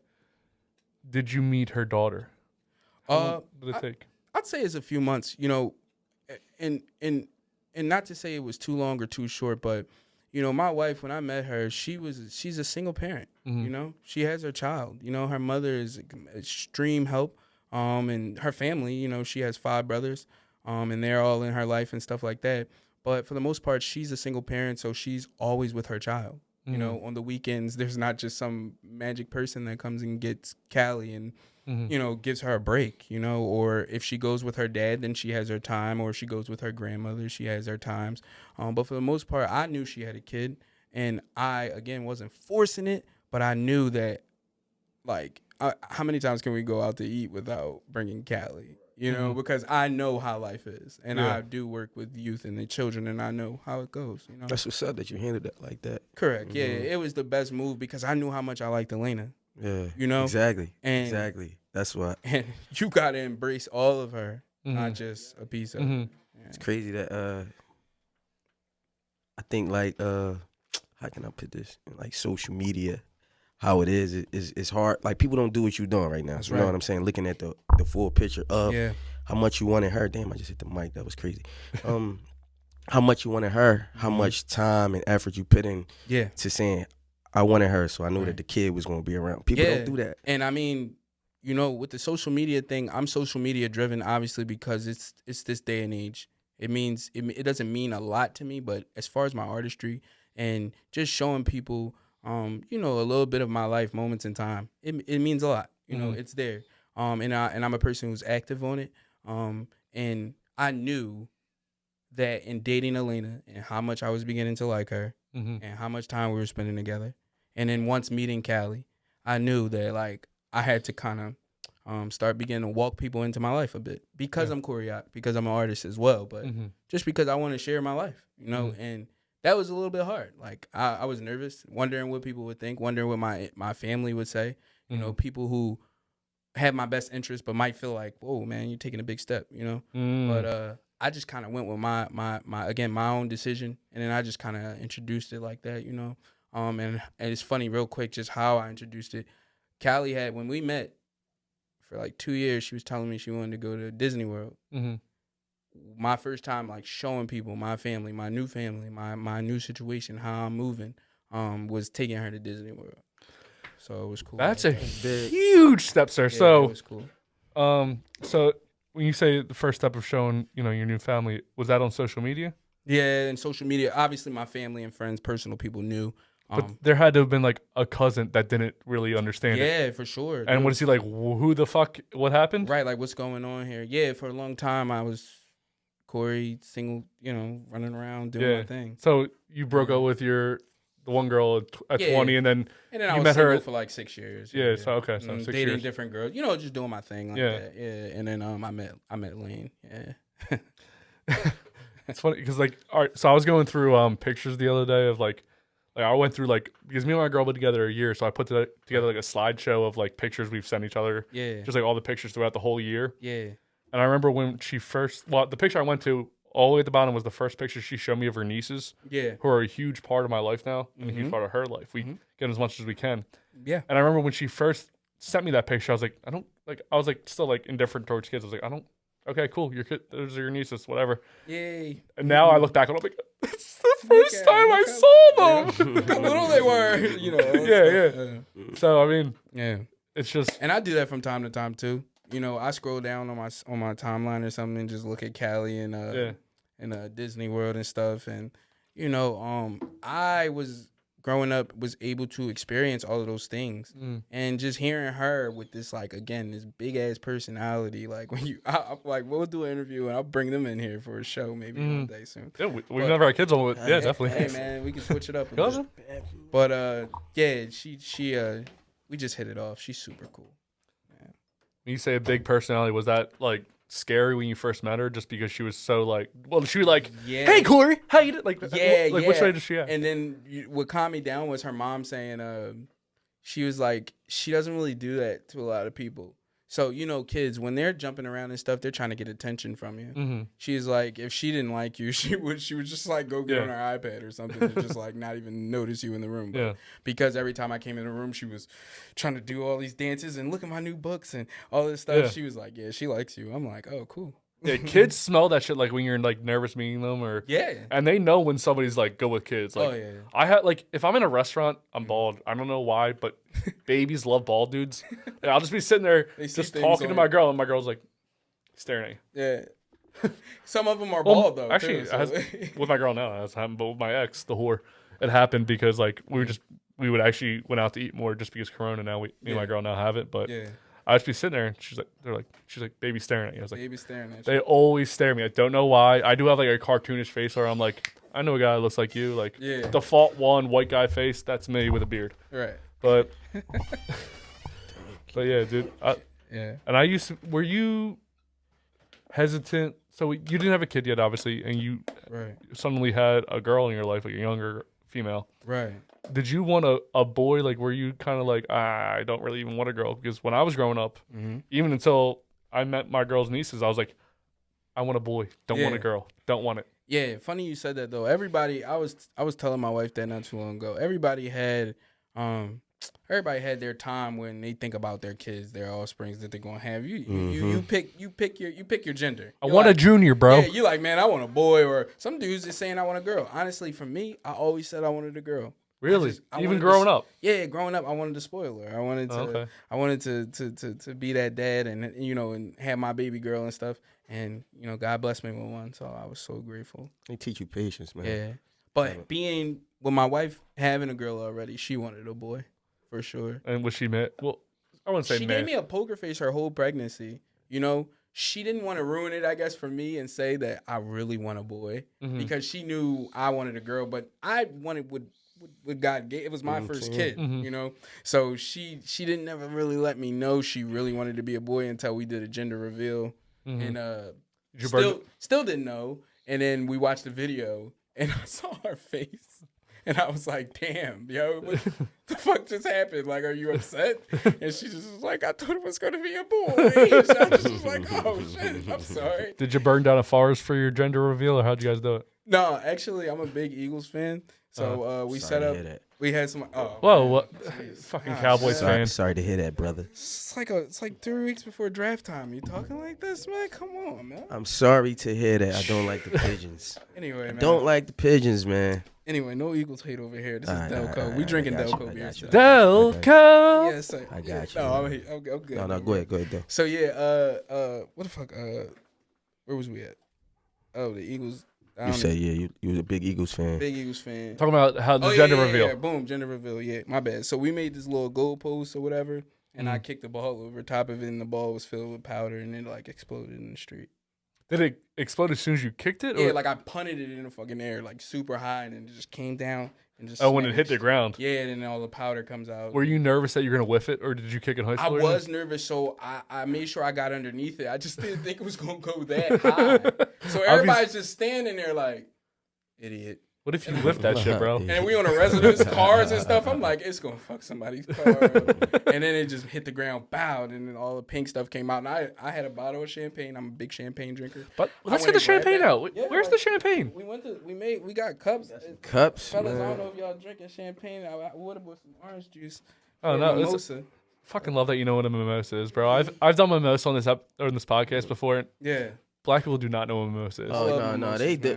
Whoa, you gotta go to all right, DC. I want to say They do because specifically we indulge, brother. We indulge in the mimosas. I was gonna say that I'll say the people that have been on this podcast have not. My man. I don't want to. I'll drink anything. So besides tequila, I don't fuck with tequila. Thank you, Yeah, sir. we were just talking about that. We were sitting up in my studio and we were saying how the tequila is still full and everything else is. I don't fuck with the clear stuff normally. Like vodka, I don't really fuck with. Vodka, don't give me no vodka, bro. No, College, yeah, I was on the vodka. Back in it, yeah, for sure. College days, Sveka. yeah, I used bro. to drink this stuff called Sveka. Where'd you go to college? I went to Delaware County and Temple. I went to Delaware County, then I went to Newman. But you went to? Did you go to Cheney the whole time? University, man. He loves talking I got about some Cheney. homies who went to Cheney. Cheney University, know one of my man. homies who I'm a went there. wolf for life. You hear me? Wolf for life. Did you play any sports there? No. Or that's not a big sports college, right? Intramural sports. You know what I mean? I was an intramural player, man. Intramural. What did you play? Basketball. I did football and wrestling. What about you, Corey? Did you do any sports? Yeah, I played sports till I was like 15. Then after that, I started working at McDonald's trying to get a little bread. Yeah, that's how I go. Yeah. That's how I go. I started working at ShopRite. I fractured my back in Got me 10th from grade, the and basketball thank you. court. I was like, you got a job at McDonald's. I interviewed in like 2 hours. I fractured my back in 10th grade and then just started working and drinking ever since then. So from like 15 on, I just been. It's a little bubbly, but it's plenty of No. That's cool. Thank you, sir. Champagne. I didn't know you were French, bro. Yo, me and my homie said just like that. Champagne. Champagne. Here, I'm coming. Cheers, brother. I love drinking, by the way. Oh. Yo, you know what? I did want to ask you a question, though. You had something? No, go ahead. I did want to ask you a question about some of your lyrics, right? I'm ready. So, Drive, the record. EP. That's the And the record. New EP, by the way. We'll give you the chance to promote Shout it out at the to end. Drive. You know what I'm saying? What inspired you to go with Drive? Wow, excellent question. Thank you. Glad we're getting into that. Drive. All right. So, okay, the last project that I came out with was called Charity. That was in 2019. I remember that. My whole, it was a good sound. That's how we met, actually, from me performing off that album. But long story short, my whole sound with that was me embracing my role in hip hop, what I feel, in the sense of just like not conforming to any type of way, not rapping about. You're not gonna wear a mask because you don't want to conform. Go ahead. Right. Not gonna conform. Right, exactly. So with Charity, I had gained a lot of momentum with a song called God's Work. It was really a big song for me, locally, and it got me a lot of different performances. I was performing in North Philly. I got a show. I performed in a venue where Theo was, and I rocked that joint. And then me and him got a connection. So going into Drive, that was in 2019, and in 2021, I knew that I needed to come with a project. As an artist, you had that little time where you're like, man, people are probably wondering if I'm even still going to continue to make music, and it's a little bit of pressure on your shoulders that you kind of feel, just inner pressure, like, man, I got the itch to get something out there. I need to get something out there. I just turned 29 in February, and I knew that going into my 29th birthday, that I wanted to come with a project that kind of capsuled off like my 20s. The 20s is like a crazy experience. You go through a lot of shit, ups and downs, and it's really a roller coaster. And then once you get out of it, I guess, I feel like you had this outlook on it, of like, damn, that shit was wild. Like, I made it through it, but like, shit was crazy, now to the next phase. So I came with Drive, and I titled it Drive because I have not grown to any higher. I've grown higher, but I have not reached the point that I wanted to reach when I first started out making music. Obviously, I'm not signed to, not that I want to sign to a label, but I don't have the masses viewing and playing my music yet. I haven't reached my peak yet. So I wanted to come with a project, and I called it Drive because I wanted to continue to show that through all of the projects that I've done, all of the years that I've been rapping, and I still had this drive. I still got this drive to keep going, to keep pushing, to keep dropping, to keep getting better, to keep putting my best foot forward independently to try to get there. So I had came up with that title and Drive, and then Drive also was just like a fast life to me. It inspired me to think like futuristic, and that came into the beat selection, the cover art, the merch, and it all just started funneling like that. And it was such a simple title that I just thought, like, it's catchy, it's cool, and I'ma just focus my attention on this sound, this theme of music like that. So that's how Drive came. I like that. So look, in Drive, you said something, and me and my brother was talking about something earlier. Your bars was like, gotta watch the karma and the pain you inflict. I seen niggas get an audience, turn to a chick, all on my dick, talking about my parents is rich. Pop was hustling on the block. Because they don't know what it take to come up. Yeah, so Pop was hustling on the block, son, down the sun up. Yeah. But at the end of that, you said he never told us to push the rock. He never told us. Yeah, I got you. I say he never told us push the rock. Not what he wanted from us. Not what he wanted from us. Instead, he added loose dollars, started funding the trust. So that whole little breakdown, all those bars, like, because they all made sense. Right. So I wanted you to kind of explain that, because we was having a convo before I got here about that. You know what I'm saying? And I give you how you took bars, it in it. Well, okay. Drive was one of the last records I recorded for that album.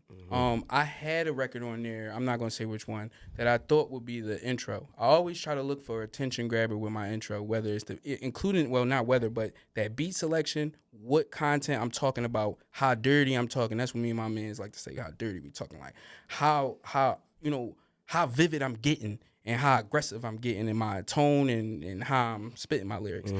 So with Drive, like I said, it was one of the last records because I got that beat late.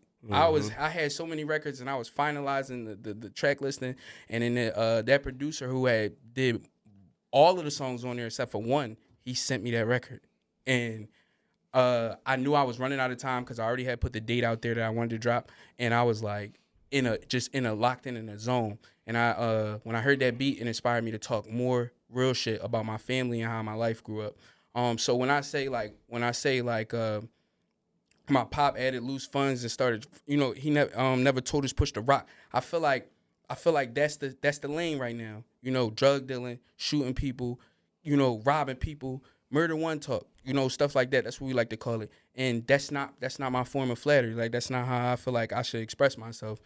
So I wanted to talk from a real standpoint of my life and how my dad, who was out there in the streets, sun down to sun up, that's no cap, every day doing what he do. Whether it was hustling, he delivered pizzas, he worked in a warehouse. That's what he did, sun down and sun up. And he used to take me every Saturday to Commerce Bank and he would put money in my trust fund every Saturday, no matter what. He wake me up in the morning. He didn't have to take me, but he would take me because he wanted to show me, like, this what we doing. Like, you know, this what I'm doing for you. I ended up cashing out on that when I was 16. I got like two or 3,000 from Commerce Bank. They had changed their name and everything. My dad had all my documents. We went in there. He like, yeah, give my son his fucking money. That's but hard. yeah, that's where that bar came from. No, cause I like and all that. So hearing the bars because people always try to like look into your life and just cause that's what I took from it. Like somebody like just hating like basically. Now, granted, I'm devil's advocate. I can see both sides of the fence. You get what I'm saying? So how I took the bars is basically like people hating on something that parents should be doing. Talk about it. You get what I'm saying? So now, like, so people hating on something that because they got to get it out the mud. Now, granted, the circumstances I understand. Right. If you in the hood and whatnot, but I took that like, ain't that what we supposed to be doing? That's right. As parents, like your kids should never go through what you went through. You know what I'm saying? And you know, one thing about it is this. I say this in a lot of different interviews and when I speak with people on this topic. I don't like to play victim. It's not for me. It's not in my energy. It's not in my blood. That's not how I was raised. My mom, they don't teach me to play victim. So I do know that people see things through my lens, but I rap to the people that don't, because I want you to understand like where I'm coming from, and I'd rather use my music to, you know, for lack of better words, bitch and moan. I'd rather use my music to make you feel me, to make you understand where I'm coming from. I'm not gonna sit on this platform to Love and Then What podcast and whine about it. We just going like if you bring up the lyrics and all that, that's where that pain gonna come out at. That's where that, you know, outside of the big drip talk and all that shit, when you dive deep, that's what you gonna feel. That's what you No, yeah, those bars stood out. And that was on the first record. You know what I'm saying? So and hear that's that, it's why, like, damn, okay. Yeah. And when we play it back for the team, that when everybody heard that beat selection and those lyrics and how I delivered it, we all knew like it's the one we want to come with. Oh, that's a joint, bro. It made me think. It's a fact. Do you ever feel like self-confident about where you grew up? Because in hip hop culture, it's more of you need more of a struggle. So me, I've been to 2 different wars. Yeah. Now, if I went to like the VA or something, there's people that have been service. Thank you, sir. There's people that have been through way worse shit. Correct. So when they're like, "Are you a veteran?" I don't even like talk about it. I'm like, "Oh, yeah." I'm like, "Yeah," but I wouldn't even say that. I would never bring that up in a conversation, right? Because I feel like I would be discounted in that group. That's correct. So you're going out and performing in front of a group of people of your own peers, yes, and you grew up. They'll say in suburbs. Silver spoon is what a lot of people like to say. So do you feel self-confident about that? Like where you're like, they're not going to respect me as much, or I have to earn the respect even more? Well, yeah. I can't. I would be a liar to sit here and say I don't feel that energy when I walk into a room, or based off of people's perception of me and what they think they know. And in me and in my heart, when I was younger, I struggled with it. But what I realized is people don't know my story the way I know my story. You know, my parents grew up with nothing. My mom grew up, not to get graphic, but she grew up putting ice cubes in her mother's vagina to keep her from overdosing. You know, my dad grew up raising himself, 14 years old, in a basement, drinking 40s, smoking, selling this, selling that. You know, hard times. But what they did was instill in us that hard work and loyalty and sticking together is what will like help us grow to higher heights. So, you know, even back when I first started rapping, my mom and dad weren't having the opportunities that they have today because they were still growing as people, you know? So I look at the people who say I have a silver spoon as you just don't know my story and you don't know my come up. But at the same time, I'm not going to explain myself to a bunch of people that is irrelevant to me in my life, you know? I'm just going to be true to myself and know my story and adjust to any environment that I walk into. So at the show that Theo was at, there was a lot of artists that were there that rocked that stage. Are you talking about golf and social? Well, Rod Ryder. No. Are you talking about the first one at the first joint? When we was at Mill Creek? Right. So listen, speaking on that though, the reason why I really like took a liking to you, it wasn't just your performance on the stage. It was the presentation of everything. So you got your brand on. But where I'm standing at, it's a table with Yes, people sir. and your supporters. Yes, And they sir. got merch. So just seeing the performance and then seeing this is like, damn, like how we moving. I like how he moves. Like Mhm. it's you go to these showcases and it's a bunch of BS. Right. We got to keep it Right. real. It's a Yes, bunch sir. of BS. You waiting to perform after. Yeah. It's So, corny. yeah, You know what I'm saying? exactly. So seeing you, Mhm. how you were up there, you killed it on the stage. You Correct. killed it on the Right. stage. Right. Thank you. And then to see the merch and the dedication, I'm like, oh, he's serious. I Yeah. like this. Yeah, and that's what also helped me. That's why I was speaking to that. That's what helps me walk into these rooms full of lions, full of animals, full of people, you know, and I call them animals in the sense of rap. Like them it's a hungry environment. So when you walk in there, I'm myself. I'm dressed how I dress, I'm moving how I'm moving, you know, but when I walk on that stage, you're gonna feel me. In my presentation, you're gonna feel my brand, you're gonna see what I represent. Professionalism, hard work, dedication, and we sticking to being me. That's what it's about, bro. That's why I took it. So that's what helped me walk into those rooms. Respect that. 'Cause you can be the hardest dude on the planet, but if you a rap artist walking into your show and you unprepared, if that beat is too loud when you rapping, you feel me? It ain't. It don't feel the same. Yeah. So I've been to bad shows with like, I'm trying to think of like AC/DC. I saw AC/DC, so big rock guy. I love rap. I love all music, honestly. And they're like you were just saying, their instruments were too loud. I couldn't even hear what they were singing. Yep.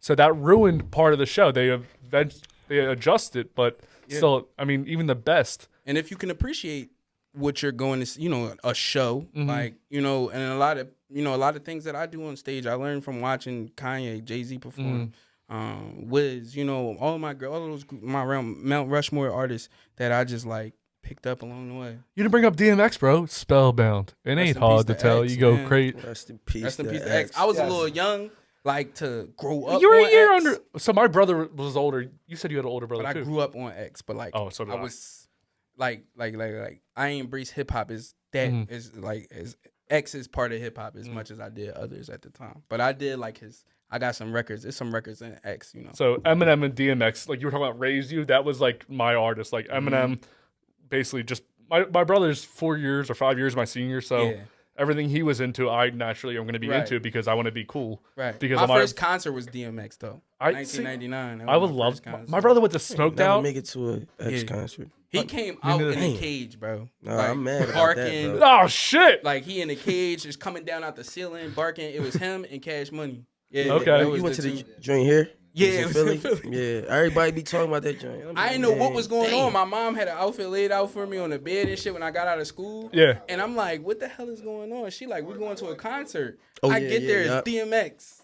My brother went to I the was Smoked tripping. Out tour in 2001 with Snoop Dogg, Eminem. He had bleach blonde hair, all that shit. That was when Eminem was on his nan. I ain't gonna lie. He doesn't like Eminem like a crazy person. I'm not a. I know everyone has their own different tastes. I don't like Jay-Z, so I started respect liking that. him after 8 Mile. I fucking Well, Jay-Z, you know, I grew up in a Nas 8 household. Mile came out. I love I grew up in a Nas household, so it was not Jay-Z. I didn't start listening to Jay-Z till I got to college. So it was Nas, and that's kind of like I snuck and started listening to Jay. Then I'm like, this boy hot. I could see a Nas influencing your art for sure. Well, look, the love old that. art. I You get what love I'm that. saying? Like the old love art, that. is that, you know what I'm saying? It's But, super nostalgic, bro. yeah, Always appreciate tell- that. always tell Appreciate people. that shit, man. Super I would love to see. I always feel I would never. I haven't been to a rap concert, and I Jay-Z don't. concerts be fucking Stupid. Man, it's, I'm His trying to. concerts are so banging. I'm sorry to cut you off, but his No, go ahead. concerts are so banging because he don't got to do much. he don't do shit. He can just go, My name is Should Ho. be genuine. He just be walking around It's like cool as shit, man. Like, this nigga cool, man. Comedians. Kevin Hart talked about that on a don't break podcast his or an sweat. interview. He's like, I could have a terrible show, and I would still kill. I would still sell out arenas. Yeah. I could talk about nothing, and I would still kill because once you get to a certain level of comedian, Yeah. or a certain level of musician, no matter what you do, is still the best shit they ever heard. Because No, that's just with music too. Because think about it, like Drake, for example. Drake can put out anything right now, I don't like Drake. and that's gonna get cool. considered. It's People gonna are going to get listen to considered, it. Like, yeah. this is. They're going to play it on the radio. You can say and do whatever you want once you get to a certain stature. So that's how I go, man. Oh man, I gotta pee. You peed first. I'm peeing This second. boy is crazy, man. Yeah, the loggers, Delco the loggers will IPA. definitely do it to you, man. The loggers, man. My man Corey, man. Happy to have you on this job, bro. Yeah, this is huge, bro. I'm enjoying myself for real. We definitely got to put these records together. That's like that's my next thing. Like you might not think, but I'm really working on something like cooking up some beats and stuff that I feel as though I want to bring to your plate. Oh yeah, and then let you like vice versa. Well, I produce same way. too, Yeah, so, I would like to do that. Definitely like, swing. Yeah, swing let's things. lock in. Yeah. No, Sure. it's like well overdue, bro. It's like well overdue, man. It is because your professionalism.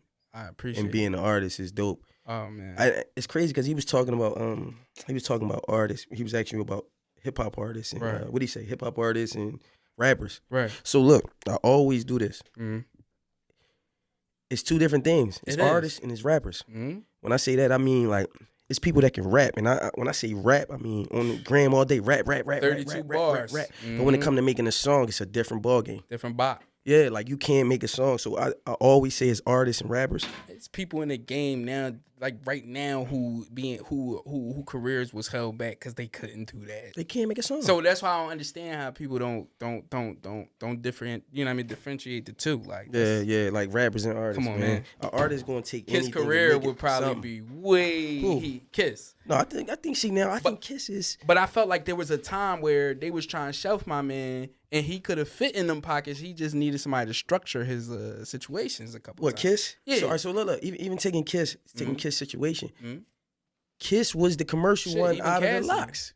Kiss was the commercial one out of the locks. Like you got you got Y. I guess he got his songs, commercial as it was going to get for him. So like he was out of the locks because you ain't getting that from. Well, I'm just saying I heard him on a murder beat with the Damn Shame joint he just dropped, and it's like. Why the fuck they ain't been get a murder beat if that was the case? If he was gonna sound that crazy on it. Man, I don't know, man. I always look at him. I think it was just like, people just looked at him like, he good for it. You know, he even said it. Like he said about Khaled. Like he was like, Khaled called me for the 13th song on the track on the album, not the first or the second. Yeah, no, that's real because Kiss is commercial, but Kiss is real commercial. Like he gonna give you hood commercial. Like Y was huge. You know what I'm saying? Like if you think about a lot of his stuff, but when you just said Cassidy. Mm-hmm. Oh, wait, you guys were talking about Cassidy? I fucking love Cassidy. Yeah, I mean, you can have that, brother. Hey, Cassidy, I love you. He just had a battle not too long. No, yeah. Really? He's still around? Yeah, he's battling. He's in and he producing. Ultimate Battle League. And he's producing now. Like he's smoking weed and producing. The beats is a little whatever. But look, you said that. Cassidy's a rapper. He had a couple hits, but his and it hits worked. Came, that formula worked. Yeah, his hits that's came why I was from shocked producers, though. Yeah, that's true. You know what I'm saying? Dealing with certain producers bring that out of you. Right. You know what I'm saying? Bring certain things out of you. But Cassidy's a rapper. Mm-hmm. Flat out. So you were talking about how like different people produce that. How many people do you think it takes to make like a winning artist? Like, do you need a team, or nowadays is it okay to just have a big YouTube presence with you in front of a mic and a camera? Like, do you think you can necessarily reach this level of stardom? Corey?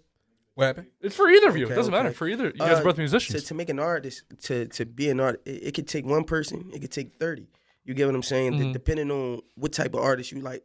The thing about artistry now is artist, period. You got to find who you really are. You got to find what you're going for. You got to find your lane, and you got to have tunnel vision. Mm-hmm. Don't go out no side doors, all tunnel vision. And you got to have a team that's going to help you get there because you can't do everything by yourself. Right. And that's real. Like, even when it comes to music, like, you can make a song, right? Dope ass song. Yo, listen to this, bro. And your man to come in and be like, yo, if you switch this to that, it'd be a little you're different. like, damn, that just made it bigger. Right. You know what I'm saying? So, yeah, I mean, for me, like, you know, you gotta like, I don't know. Wait. All right, give me the question again, because I want to give a scenario. How many people more so? Oh, how many people or producers or whatever behind the scenes takes to make an artist? I think what Theo is just like summarizing is just your creative process. You have to, you have to have one. If you how you made your hottest song, you should really pay attention to how, where you were, how you were, what was going on, who was around, who was giving input, all that stuff. And sometimes that is your formula to what I like to call cook up and create some gold. So it may take 10 or 15 people on a record if you have those resources. But in the beginning, you really got to rely on yourself and your team to try to and build jumpstart you there. And please build a strong team, man. Yep. Everybody that's your day one that you grew up with won't be on your team, man. I can meet somebody tomorrow that is more beneficial than somebody I grew up with for 20 years. And you have to be willing to. Are you talking about me, man? Don't like. Yeah, Don't get me off there. Shout out to Just being my dog. You know what I'm saying? No, but we built something. You know what I'm saying? And we moving forward with it. You know what I mean? So excellent vibe. Yeah, I like to let people. Like I said, I give everybody a fair chance. I let you burn your own bridge. You know what I'm saying? Like I let you wean yourself out. Yeah. What about when somebody like breaks, like say they break a bridge, say they go away from your trust? Because I'm very like where, so I'll trust you 100%, but as soon as you kind of like, even like fuck with what I trust you with a little bit, I kind of cut you off. Like I kind of like blow that bridge right away. Like depending on the situation, I could let people back in. Yeah. When it comes to like business, if you fuck up some shit with me business, but we got a personal relationship, we cool personally. But business, I would never bring you around me. I would never put you in a position to fuck up business ever. It takes one time. You know what I mean? Personally, because you got to dig. People going to do nut shit on a regular, on a personal level. Right. So you can love people, I mean, play them from a distance, but it's still love. It's still there. Business, nah.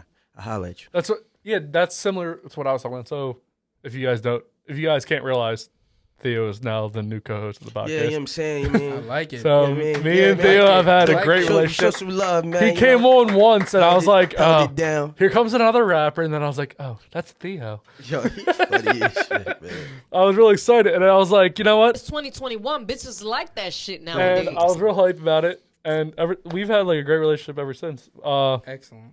What about you, Corey? Do you like, if somebody cut you, like if somebody messes up once professionally, would you just cut them off altogether? Say any of your team were to be late to a show that would ruin production, like you got somewhere, somebody called you, was like, I need you here right now, and then one of your team was not there, and it was like a pivotal part of the whole thing. Well, would you find a better person in that? Yeah, I mean, still be friends. That's a specific scenario. So what I'll say is like, you know, with me, I run my label like a business now. Like I've transitioned myself from it just being like a personal thing. What's your label, by the way? After Cash Records. After Cash Records. Yes, sir. Yes, sir. Gotta look into the camera and see that again, man. After Cash Records. Hey. You can find us everywhere. After Cash Records on YouTube. You can Google us as well. We official label. Yes, sir.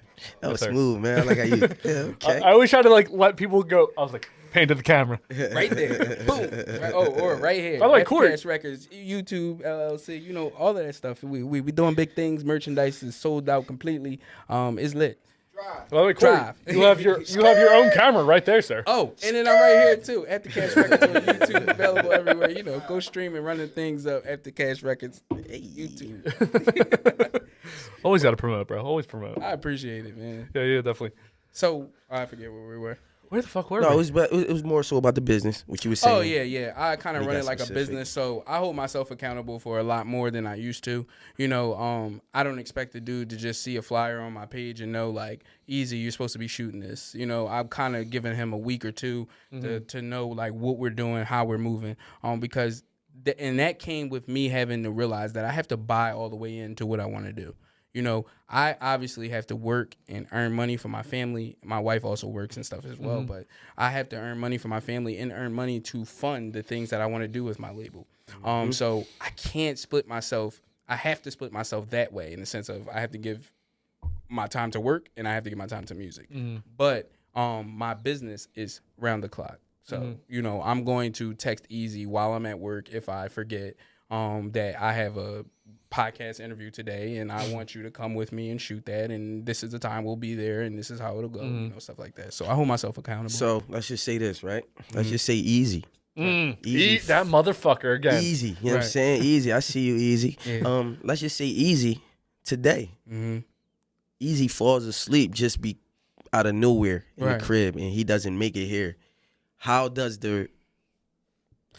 I'll say this. In business, including Easy, I'm going to professionally, firmly let you know how I felt about what happened, right?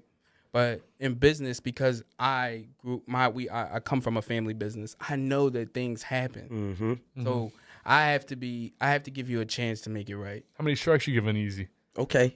Easy got like 3 strikes, and the thing about it is, I don't even, you know what? And I'll say 3 strikes because it sounds good, but Easy. he You can fuck up 3 times. Go ahead. He never fucks up ever. Like it's rare. It's rare that Easy would ever mess up. That's what's up. And when he messes up, I'll tell Easy how I feel, and because we've grown and built a relationship, he'll respond back like, bro, yeah, I understand completely. I'm on it. Or if Easy forgets, like I'm strategic about how I want to drop my videos. Yeah. I love my visuals, so I want to drop it at 3:00. I should have this joint at like at least like 12. Yeah. And Easy will be texting me at like 2, like it's rendering right now. I swear to God, I'm sorry. I feel your pain, Easy. It's tough sometimes to put shit together, man. And when I know he's off, and when he knows he's really messed up, I'm sorry, Easy, bro, you my dog. When he know he really messed up, he'll say, I can upload it to your YouTube if you want. I'll be like, no, I don't want you to Bell upload itself it. out. Yeah, no, that's hard. But like, so taking that, I understand that now. Say if Easy didn't fall asleep, but he ran into a little chick today, right? And she had his attention the whole time, and he like, shit, I couldn't. I'm gonna tell him about his money. I'm gonna talk to him as my friend. I'm gonna tell him.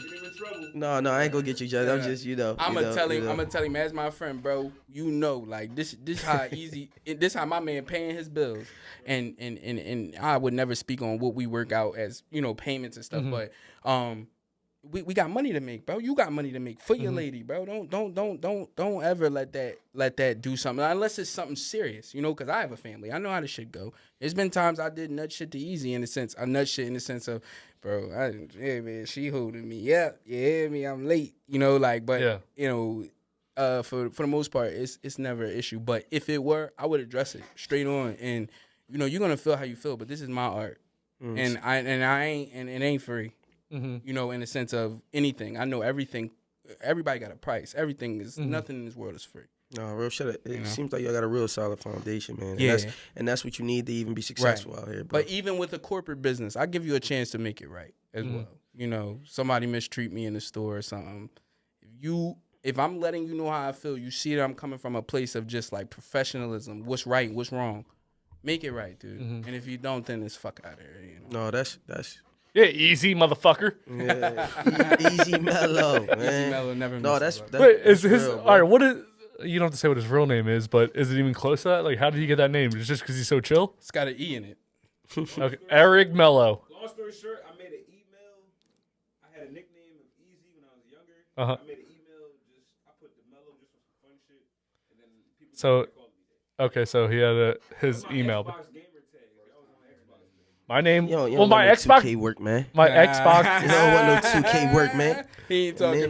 What was your Xbox name? You don't want no parts either, We can brother. do it. We can do Hey, it. what was your Xbox name? What was your username? Okay, Coreyockk X Aftercat ACR. What about you? Yo, Dolce. I was what? Mine was what are you drunk? Because whenever I fucked up, I could just say I'm drunk. My first Xbox tag was Young Low because I used to love Polo and I swore like I was like the staple person for Polo. Yeah. So I was Young Low. Yeah. Yo, but look. But I got away from that. To speak on that business stuff though, like cutting people off. Yeah. Now, one thing about like with business, when you got people that's been around years, right, whatnot, you just give them chance after chance after chance, and you just keep doing it. One thing I started learning about business, in order for you to succeed, them chances got to slow down. You do. You know what I'm saying? Even if that's your homie, you got to just let it go. Like, Very true. you can't be a part of this because I can't move. Now, I've been stagnant just from doing that. You know what I'm saying? Oh, we got to get this done. And they just let you down. And now you just sitting in a spot where everybody's looking at you. You know what I'm saying? Like, everybody's looking like, damn, what are you doing? It's yeah, and I've experienced that. When I first started rapping, we kind of glossed over it a bit. I was in a group called Grammy Entertainment, me and my friends. Okay. One of the guys that was in that group, the other artist at the time, was the dude I made the oldest track with. Okay. So me and him had a vibe, and in more ways than one, we did some good things together. We threw shows. We threw one of our shows, I think we was all like 19. We each took home like $1,500 a person. Like, this fucking show was sold out. It was fucking cops out. It was crazy. And we had a run. But what I had to accept is that friendship does not supersede what I'm trying to do here. And I was just growing tired of getting 5 opinions on one move that I knew would be good for our group. No one assumed their position. No one made a role. And we were too young at the time to tell anybody what to do. So putting my best foot forward was to leave the group and to do something different and separate from my homies who, that was hard, but it was the best thing to do for me. Facts. What's your favorite band of all time? Now, me and Theo have talked about this, and Theo doesn't necessarily agree that they're a band, but it's a bunch of musicians in one group. No, they're rappers. Wu-Tang Clan, the best fucking band of all time. Right. Now, you can agree or disagree, and if you do disagree, I want you... No, I'm kidding. What the best band? Theo, what is your favorite band of all time? I told you already. It's The Roots. The Roots is a great band. It's a good pick. The Roots, man. Like, but at this point in their career, aren't they just like a... They still out here. They still who show they on? At Jimmy night? Fallon's Fallon. The Night or Show. Just the drummer. Oh yeah, no, they're all on. They're all on there. Black Daughter's on there too. They had the Roots picnic every year. They the host band, right? Yeah, no, that's what I'm saying. Yeah, I mean, they're great, but Wu-Tang Clan's way better than them. Wu-Tang Clan made they staple as well. That's the best thing to ever come out of that. But that's not. I don't look at it as a band. That's a group. That's a rap group. Yeah, you know what I mean. It's still a band. It's a group of people. It's true. I don't know. All right, D12 versus including Eminem. D12 versus Wu-Tang Clan. Who's better? Wu-Tang. Yeah, that's a. But group, it's still it's a group of musicians together. So, yeah, see, I used to play in a band, so if you know what? I just thought of the song D12, the song Band. My band. Now I feel like I fucked. And they were like annoyed that people call them a band. So I don't even remember that shit. And then Eminem said, "I'm not even singing my band myself." I said, "Yo, this dude is crazy." Oh, now I realize that I actually am wrong because D12 is a group. Made the song Band because they didn't want to be called a band. Nope. God damn it, I'm wrong. All right, the gavel goes to Theo, sir. You've won this one. Thank you, excellent. God, damn. Well, my favorite band will probably be a band called L&TW. It's this older band from probably like the 70s maybe. But their lead singer, Jeffrey Osborne, is one of my favorite singers ever. Jeffrey Osborne? Yeah, you get some time, take a look at him. He's a really good singer. But long story short, my mom raised me up on him, like riding in the car, cleaning the house. We was listening to L&TW, Jeffrey Osborne, all her old greats, like, all that stuff. So that's probably my favorite band. My second favorite band would probably be like that I'm familiar with, which is also probably a group, would be I like the Beatles. Like I like a lot of their music. And John Lennon is like one of my favorite. Like, I love the Beatles in general. It took me a long time to get into the Beatles because I was like, oh, all old people like that. They played them every morning on our morning announcements at Upper Darby. Yeah. And all the kids would be like, turn this shit off. And I used to kind of be like, oh, that shit kind of sound kind of all right. Like, dude, they invented like pop music basically, like music that would just be played nonstop. And the love stories and all that stuff. And then just the preaching of freedom and all you need. You ever heard the song Yesterday? No. I believe I've heard that one. Yesterday. But I also all like my John troubles seem so Here far comes the away. singing. When I start to drink, I'll just sing anything. But listen to Yesterday. It's one of the best songs Or ever All made. You Need Is Love, right? All you need is love. All you need is love. Dude, Beatles fucking Love is all killed you it. need. It's really cool. I like. Like you gotta like. I'm gonna go listen to the Beatles. Check them out, bro. Y'all piping them right now. You might sample some shit. Yeah, I'm gonna sample the shit out. I have the records, by the way. Like So my dad has a bunch of Free old records, and I've been playing records because I just got my girl what do you call that? Not a turntable. What do you call a record player? Okay. And we've been listening to like my dad's old records. Fucking the Beatles, man. They're fucking so good. Like they just hit after hit was. I used to think like, it's all bullshit, but no, the Beatles like perfected what music is today. Yeah. Like they perfected the hook, they perfected the chorus. Everything. It was dope. It was dope what they were creating, and like I said, like for me to still like.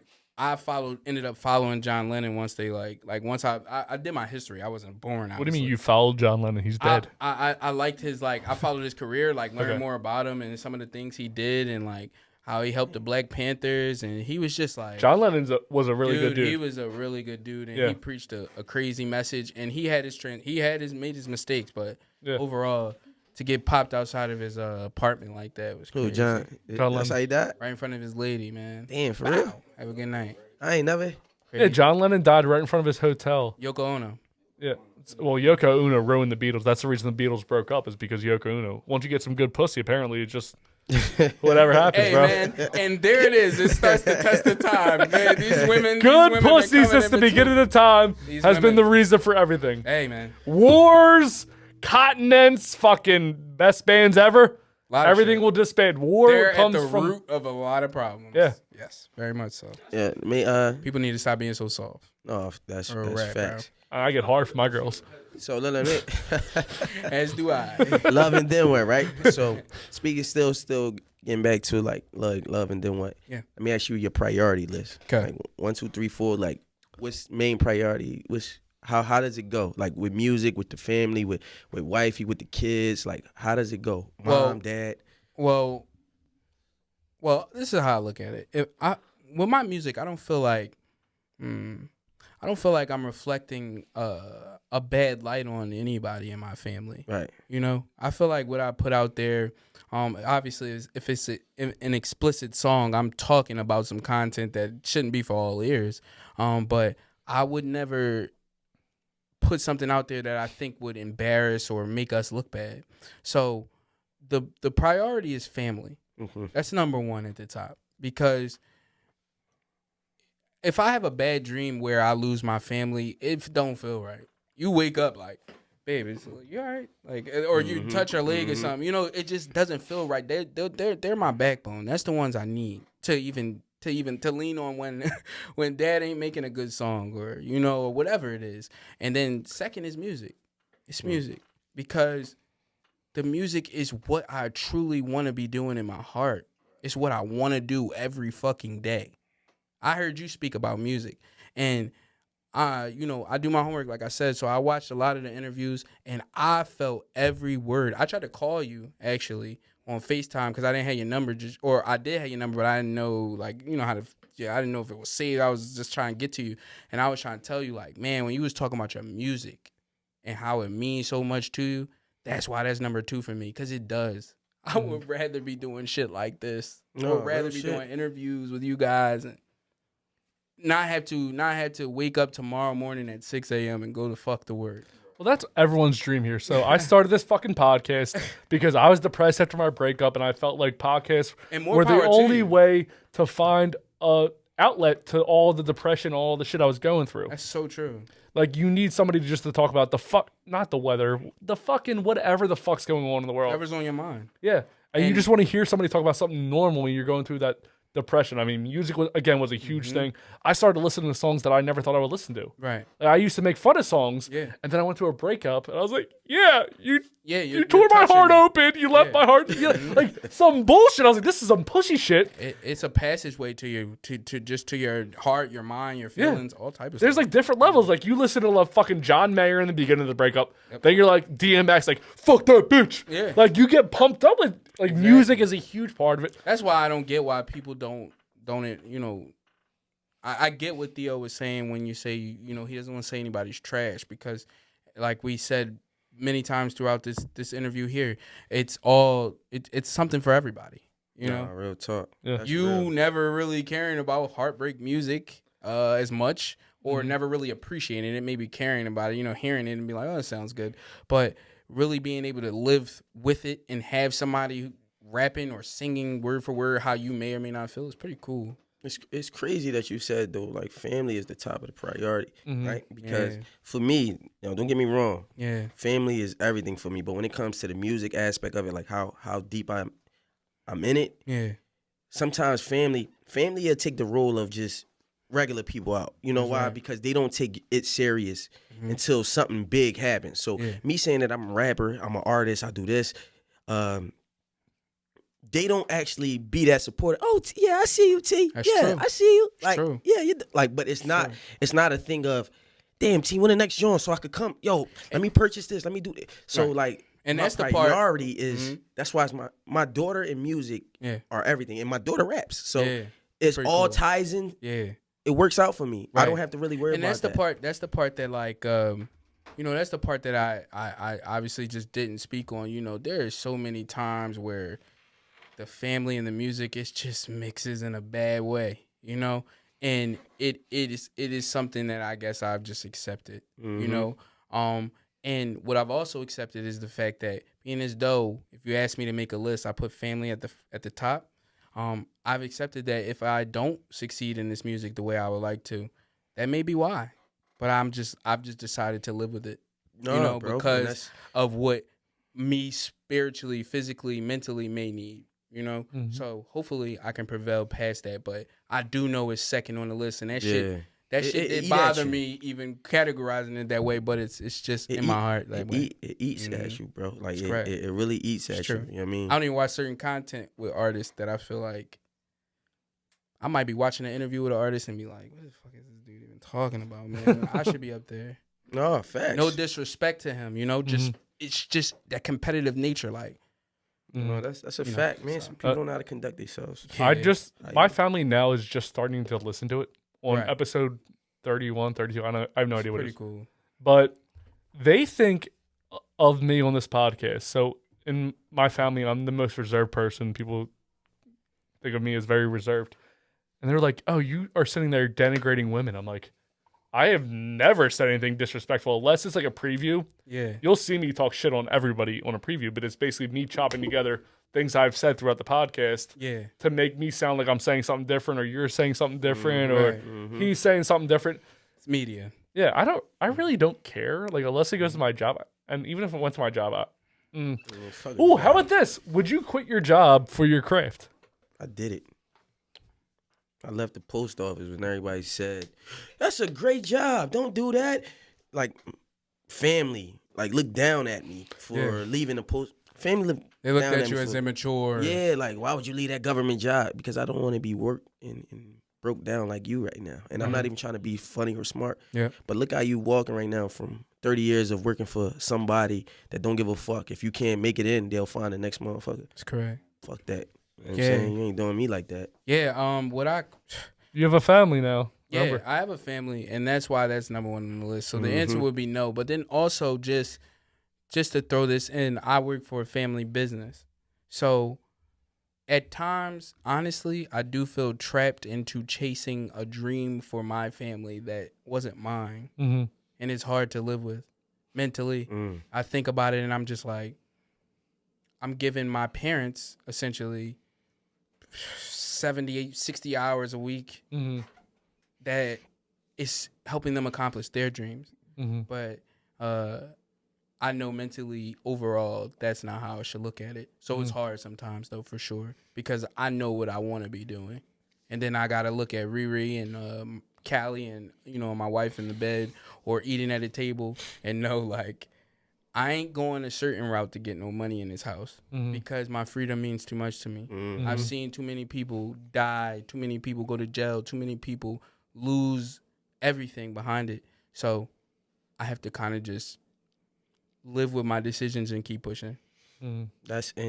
I respect that. But it's hard, bro. I respect that because I know probably like it probably eat at you. I wouldn't get that real with nobody else except my man Theo. Like, yeah, no, real shit. And Justin, he's a great person too. Yeah, Justin. And Justin. Yeah, man. Listen, but I know it probably eat at you. Like, I know it does. Because even in my situation, right, I got a lot of people around me that's talented. That we all in one team. Not saying that it's all mind of my own, but we all in one team. Yeah. And I always tell them, because they got families and whatnot, and they got to attend to that. Like, they can't move how I move. Like, if I up and fly somewhere, they can't just up and fly. They got to set it up. Talk about it. It got to be.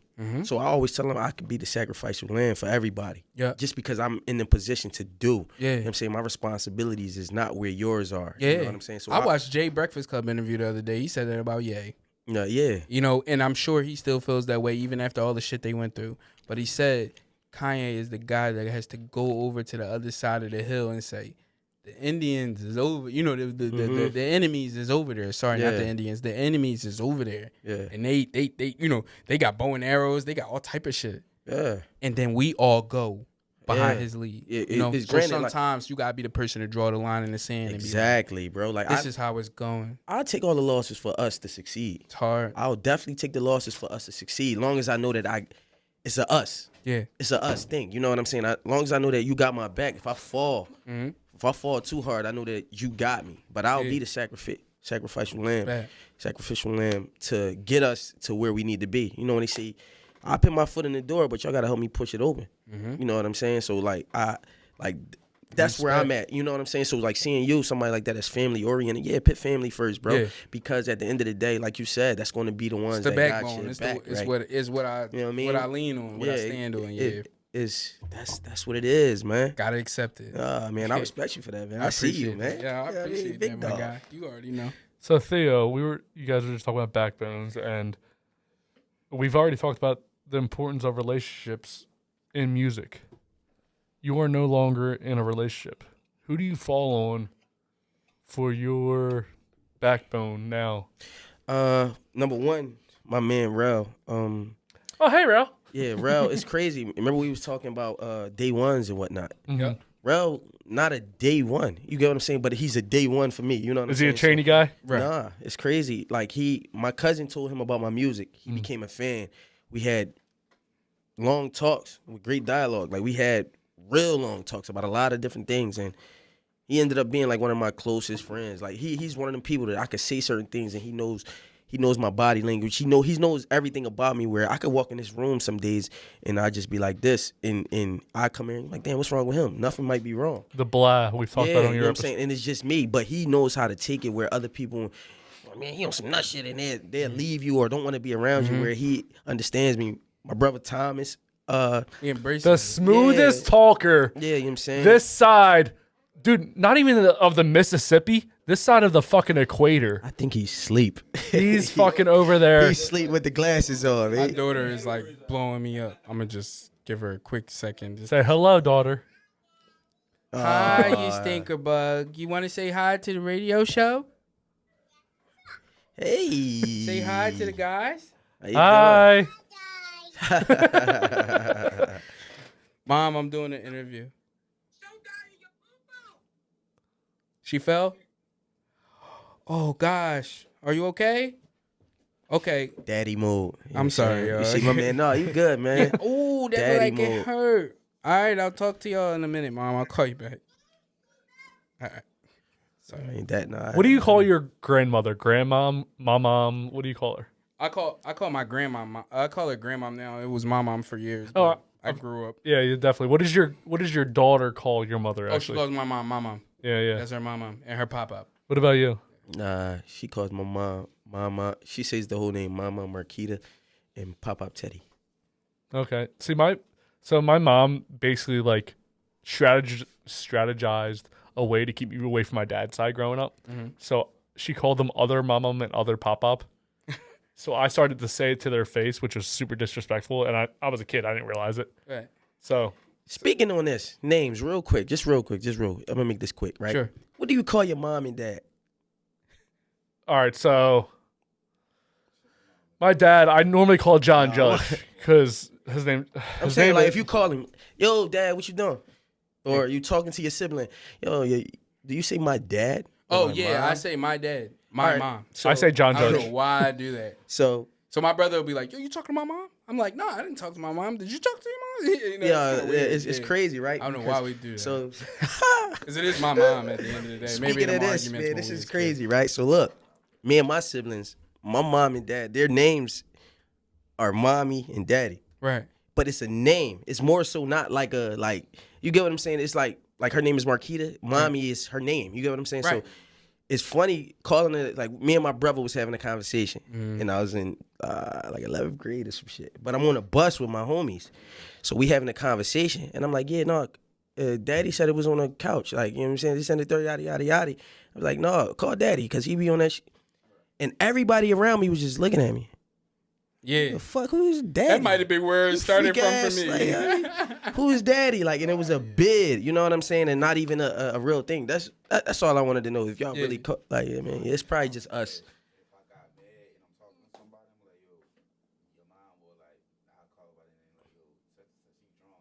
Nah, real shit, man. That Yeah, shit. it's my mom and my dad to even my siblings. Nah, see, it's mommy and daddy. Now everybody's always called me by like my full name growing up, mostly by my last name. So my last name's Judge. Thus the reason for the gavel, sir. We got nice touch. We got to do something with the gavel. It's a nice touch. Gotta be like a game or something. I like the gavel. Well, there's a few games that you may not have seen yet that we do play on this next podcast. We'll do it, the drinking episode. I'm probably gonna get drunk and gavel a little too much. Yeah, I'm bringing bread and water. Yeah, we getting Gonna be lit. drinking like Jesus. Yeah, man. Turn that shit into wine.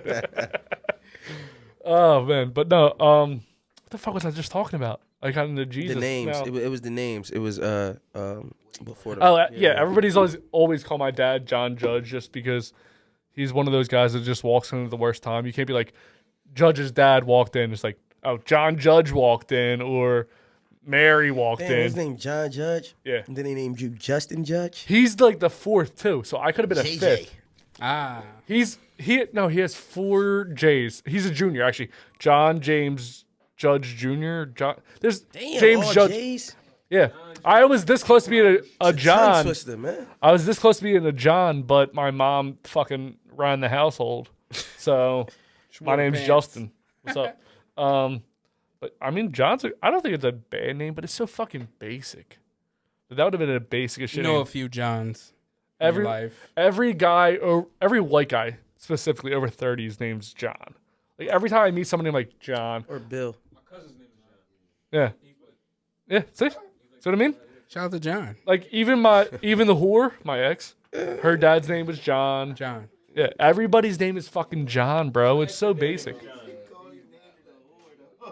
Yeah, she's a fucking whore. Know that shit and understand it. Look at the passion in his voice when he said that motherfucker. Yeah. If you want to fucking get me into this shit, No, we don't want to see that shit. You don't want to see me angry. It's not Yeah, fun. Nobody lose it up for a nobody, viral moment. nobody wants to see me angry. No, bro, I don't want to see you angry, man. There's no this is reason. Love and Then What podcast, good bro. Love and then and what? we have our guest, Coreyockk, man. After Cash Records gang. All right, Corey, let's get into what would you like to promote, sir? All right. So I would like to start with Family First, which was on the #1 list. My daughters, they are starting a YouTube channel which is called Callie and Corey Show. Essentially what it is just a day in the life of them every day. I feel like we treat our daughters extra special. I feel like they have unique personalities, and it's something that my oldest daughter definitely wants to do. Is this something that you pushed on them, or they asked you No, it's to something do? that. Well, my daughter's my Corey's only 2, so she goes along with the show. Yeah. But it's something that my stepdaughter would like to get into. When I met her, I immediately knew what I call star quality. Like she's just a free butterfly who wants to socialize and talk with everybody.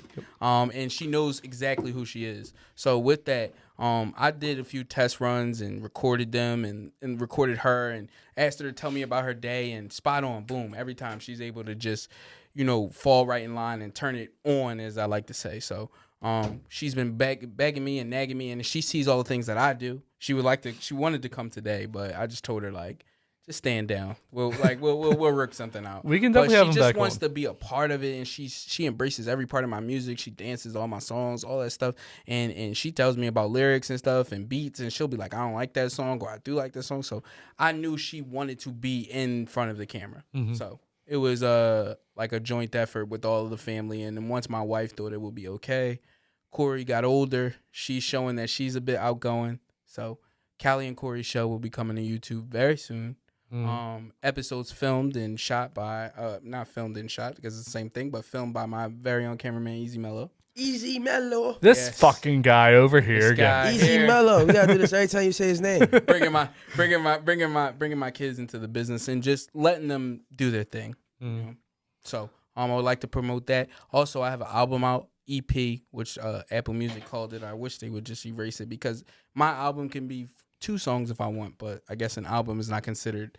I think you need more than 6 songs. So there's 6 songs on the album. It's called Drive. Well over 25,000 streams, which is big for me. That's a lot so for I anybody. was just so grateful for all of the love and how far it reached, and just like all of the people from my side in my area in that Upper Darby area that just been supporting me and just showing so much love to the merch, which sold out in like 2 hours, and just like everything. So Drive is out now on all music platforms. And coming this summer is my compilation album from my label, which is called Welcome to After Cash. That'll be out sometime this summer. I want to drop the date so bad, but it's going to put too much pressure on me. So it'll be here this summer. It's going to feature every artist that is affiliated with my label. I have no one signed or anything like that, but we have affiliations. People that work with me all the time. My brother, my cousin, a couple other people. And Theo Dolce is going to make that album, and he is going to kill shit. I already know. Thank you. Yeah, that's all I got to promote right now. I appreciate it, bro. Thank you, sir. Theo. Listen, man. Listen, right out right now. I got a video called Water Dripping. Woo. You know what I'm saying? Go check that joint out, It's man. a lot of It's hot and teens. steamy. And you know what? I want to say this, man. I shout out to everybody that came because there was a lot of people that flaked on me on that day and made me have to go a whole different route and way. Because I wasn't they didn't invited, show by the up. way. I didn't know just yet. You know what I'm saying? Right. Mr. Judge wasn't in my life yet. But shout out to everybody that showed up for that joint, man. I truly appreciate y'all. But out right now, Water Dripping. Amazing. You know what I'm saying? It's amazing. That's a record, dope bro. joint, bro. A good vibe, a colorful video. How you like this? Shit. A lot of dance You know what moves I'm going saying? on. Yeah, man. Just a I great don't even vibe. dance a man. lot, man. I loved but, it, bro. yeah, I I loved appreciate everything you, bro. about that video. You know what I'm saying? He always showing love too, man. Yeah, 1,000. Yeah, I mean, you a real dude. Got to, bro. Gotta be. Well, the thing is, with like anyone that is a creative, let's just call it a creative musician, no matter what it is. Yeah. If one creative thrives, everybody thrives. If one That's fish so eats, true. they all eat. So true. So always try to put yourself and other people around you forward, because there's no reason to just hog all the food. Yeah, I mean, everybody needs to eat a big meal. That's Everybody true. eats, B. Yeah, everybody eats. When I dropped my album Drive, the day before it came out, I posted every producer, everybody that helped me create that album. And I just my message even on Instagram was, y'all need to fuck with these producers because they made some hot stuff for my album. I'm done with them for now, but like here they are. Here's their tags. Here's their pages. Everything from my cameraman Easy Mello. He is available to the public just as much as he is to me. And I want to see people win. So you cannot hog all the stuff for what? What's the point? Yeah, I'm gonna holla at Easy. How do you find Easy? We've talked about Easy a lot, actually. Easy. You know what's funny? The irony in this. I met Easy in photography class. I was in my senior year, right? Easy. Do you want to come around to where he is so everyone can see who you are? Because bro. we've talked about you a lot. Easy. Oh, he took the glass off. Cool it in the fan. I was in the senior year of my high school career, and I had so many credits. They wanted me to leave school early, but I was like, nah, I need to be doing some shit. So I went to photography class, and I learned how to develop slides in the dark room, you know, all these different things. Learn how to print T-shirts and screen printing and all types of stuff. And Easy Mello was my classmate, and me and him hit it off like crazy. I was an asshole in high school, and I got good grades, but I was just like the funny kid. So Easy. Do you want to promote anything? Just because we've talked about you a lot. Man, just real quick, also, shout out to Talk to your camera, sir. Yeah, shout out to Corey too, because when we first started everything, when I got out of high school, Corey is the first artist that gave me a chance. He was like, yo, I remember we was tight in high school. I just started doing videography. I had like a little nut-ass $350 camera, little lens on it. But Corey was like, no, like we was tight in high school and I see you grinding, so I want to give you the chance, And our first joint, we went out to Vegas. Yes, sir. We went to Vegas, we did a vlog. Oh, Vegas. We did like a little music video out there, and we got it popping. And since that's like 2012, 2013, something like that, me and Corey been tight, so... You know what I'm saying? Yeah, and also I'm an artist too. I rap, I make beats. I'm in a band right now. Shout out to the House, three-piece band. Oh yeah, I play guitar. I've been playing guitar for 11 years. That's how I Easy get down. Mello. So, but just like we said before, just creatives. This is how I make my money. This is how I'm able to sustain my living. So I felt what you were saying. I had a 9 to 5. I was working with Scepter. I quit. People was like, Scepter? Why would you leave? I'm like, why would I stay? When you have a goal 9 to 5. You should use your 9 to 5 to get to your goal. It shouldn't be, I'm here just because this is what we're here for. I had a goal. I had to save a certain amount of money, certain amount of equipment I needed. I got everything I needed. I had a little cushion, and I said, we out. I quit. I went to my main office and told my manager and my boss, I quit. I'm good. And since then, I took the leap of faith. And by God's grace, between people like Corey and just other artists I work with consistently, I've been able to make a living off of it. So, everybody just got to take that chance, invest that money into your craft, whatever it is, whether it be rap, whether it be videos, whether it be photo, whether it be a podcast. I actually have a podcast too. You know, I shoot it myself and edit it on Sir, myself. you're the next guest. I don't know if you realize this, but you're coming back on. Do you drink easy? Yeah, man, I drink a little bit. Oh, see, a little bit. I had You a couple. ain't I gonna had fuck with none of us. these, but I had a No, little Henny, you know what because I'm we ain't drinking beers next time.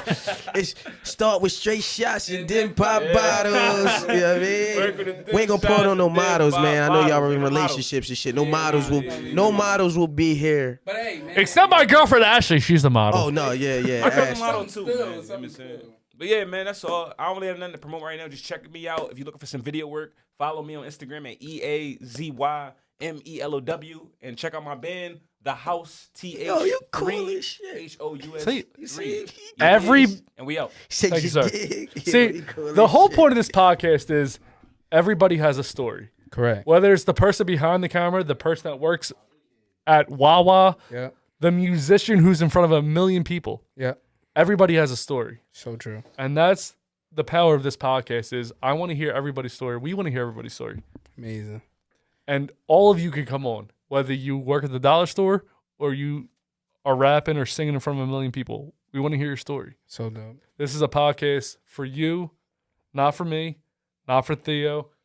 It is for Corey today, so I can't say it's not. It's definitely for Corey today. It's definitely for my man. Corey definitely killed it today, so it's definitely for Corey today. For Corey one time. Sorry, it's definitely for Corey today. But even anyone that's behind the scenes, it doesn't matter who you are. You come on this podcast.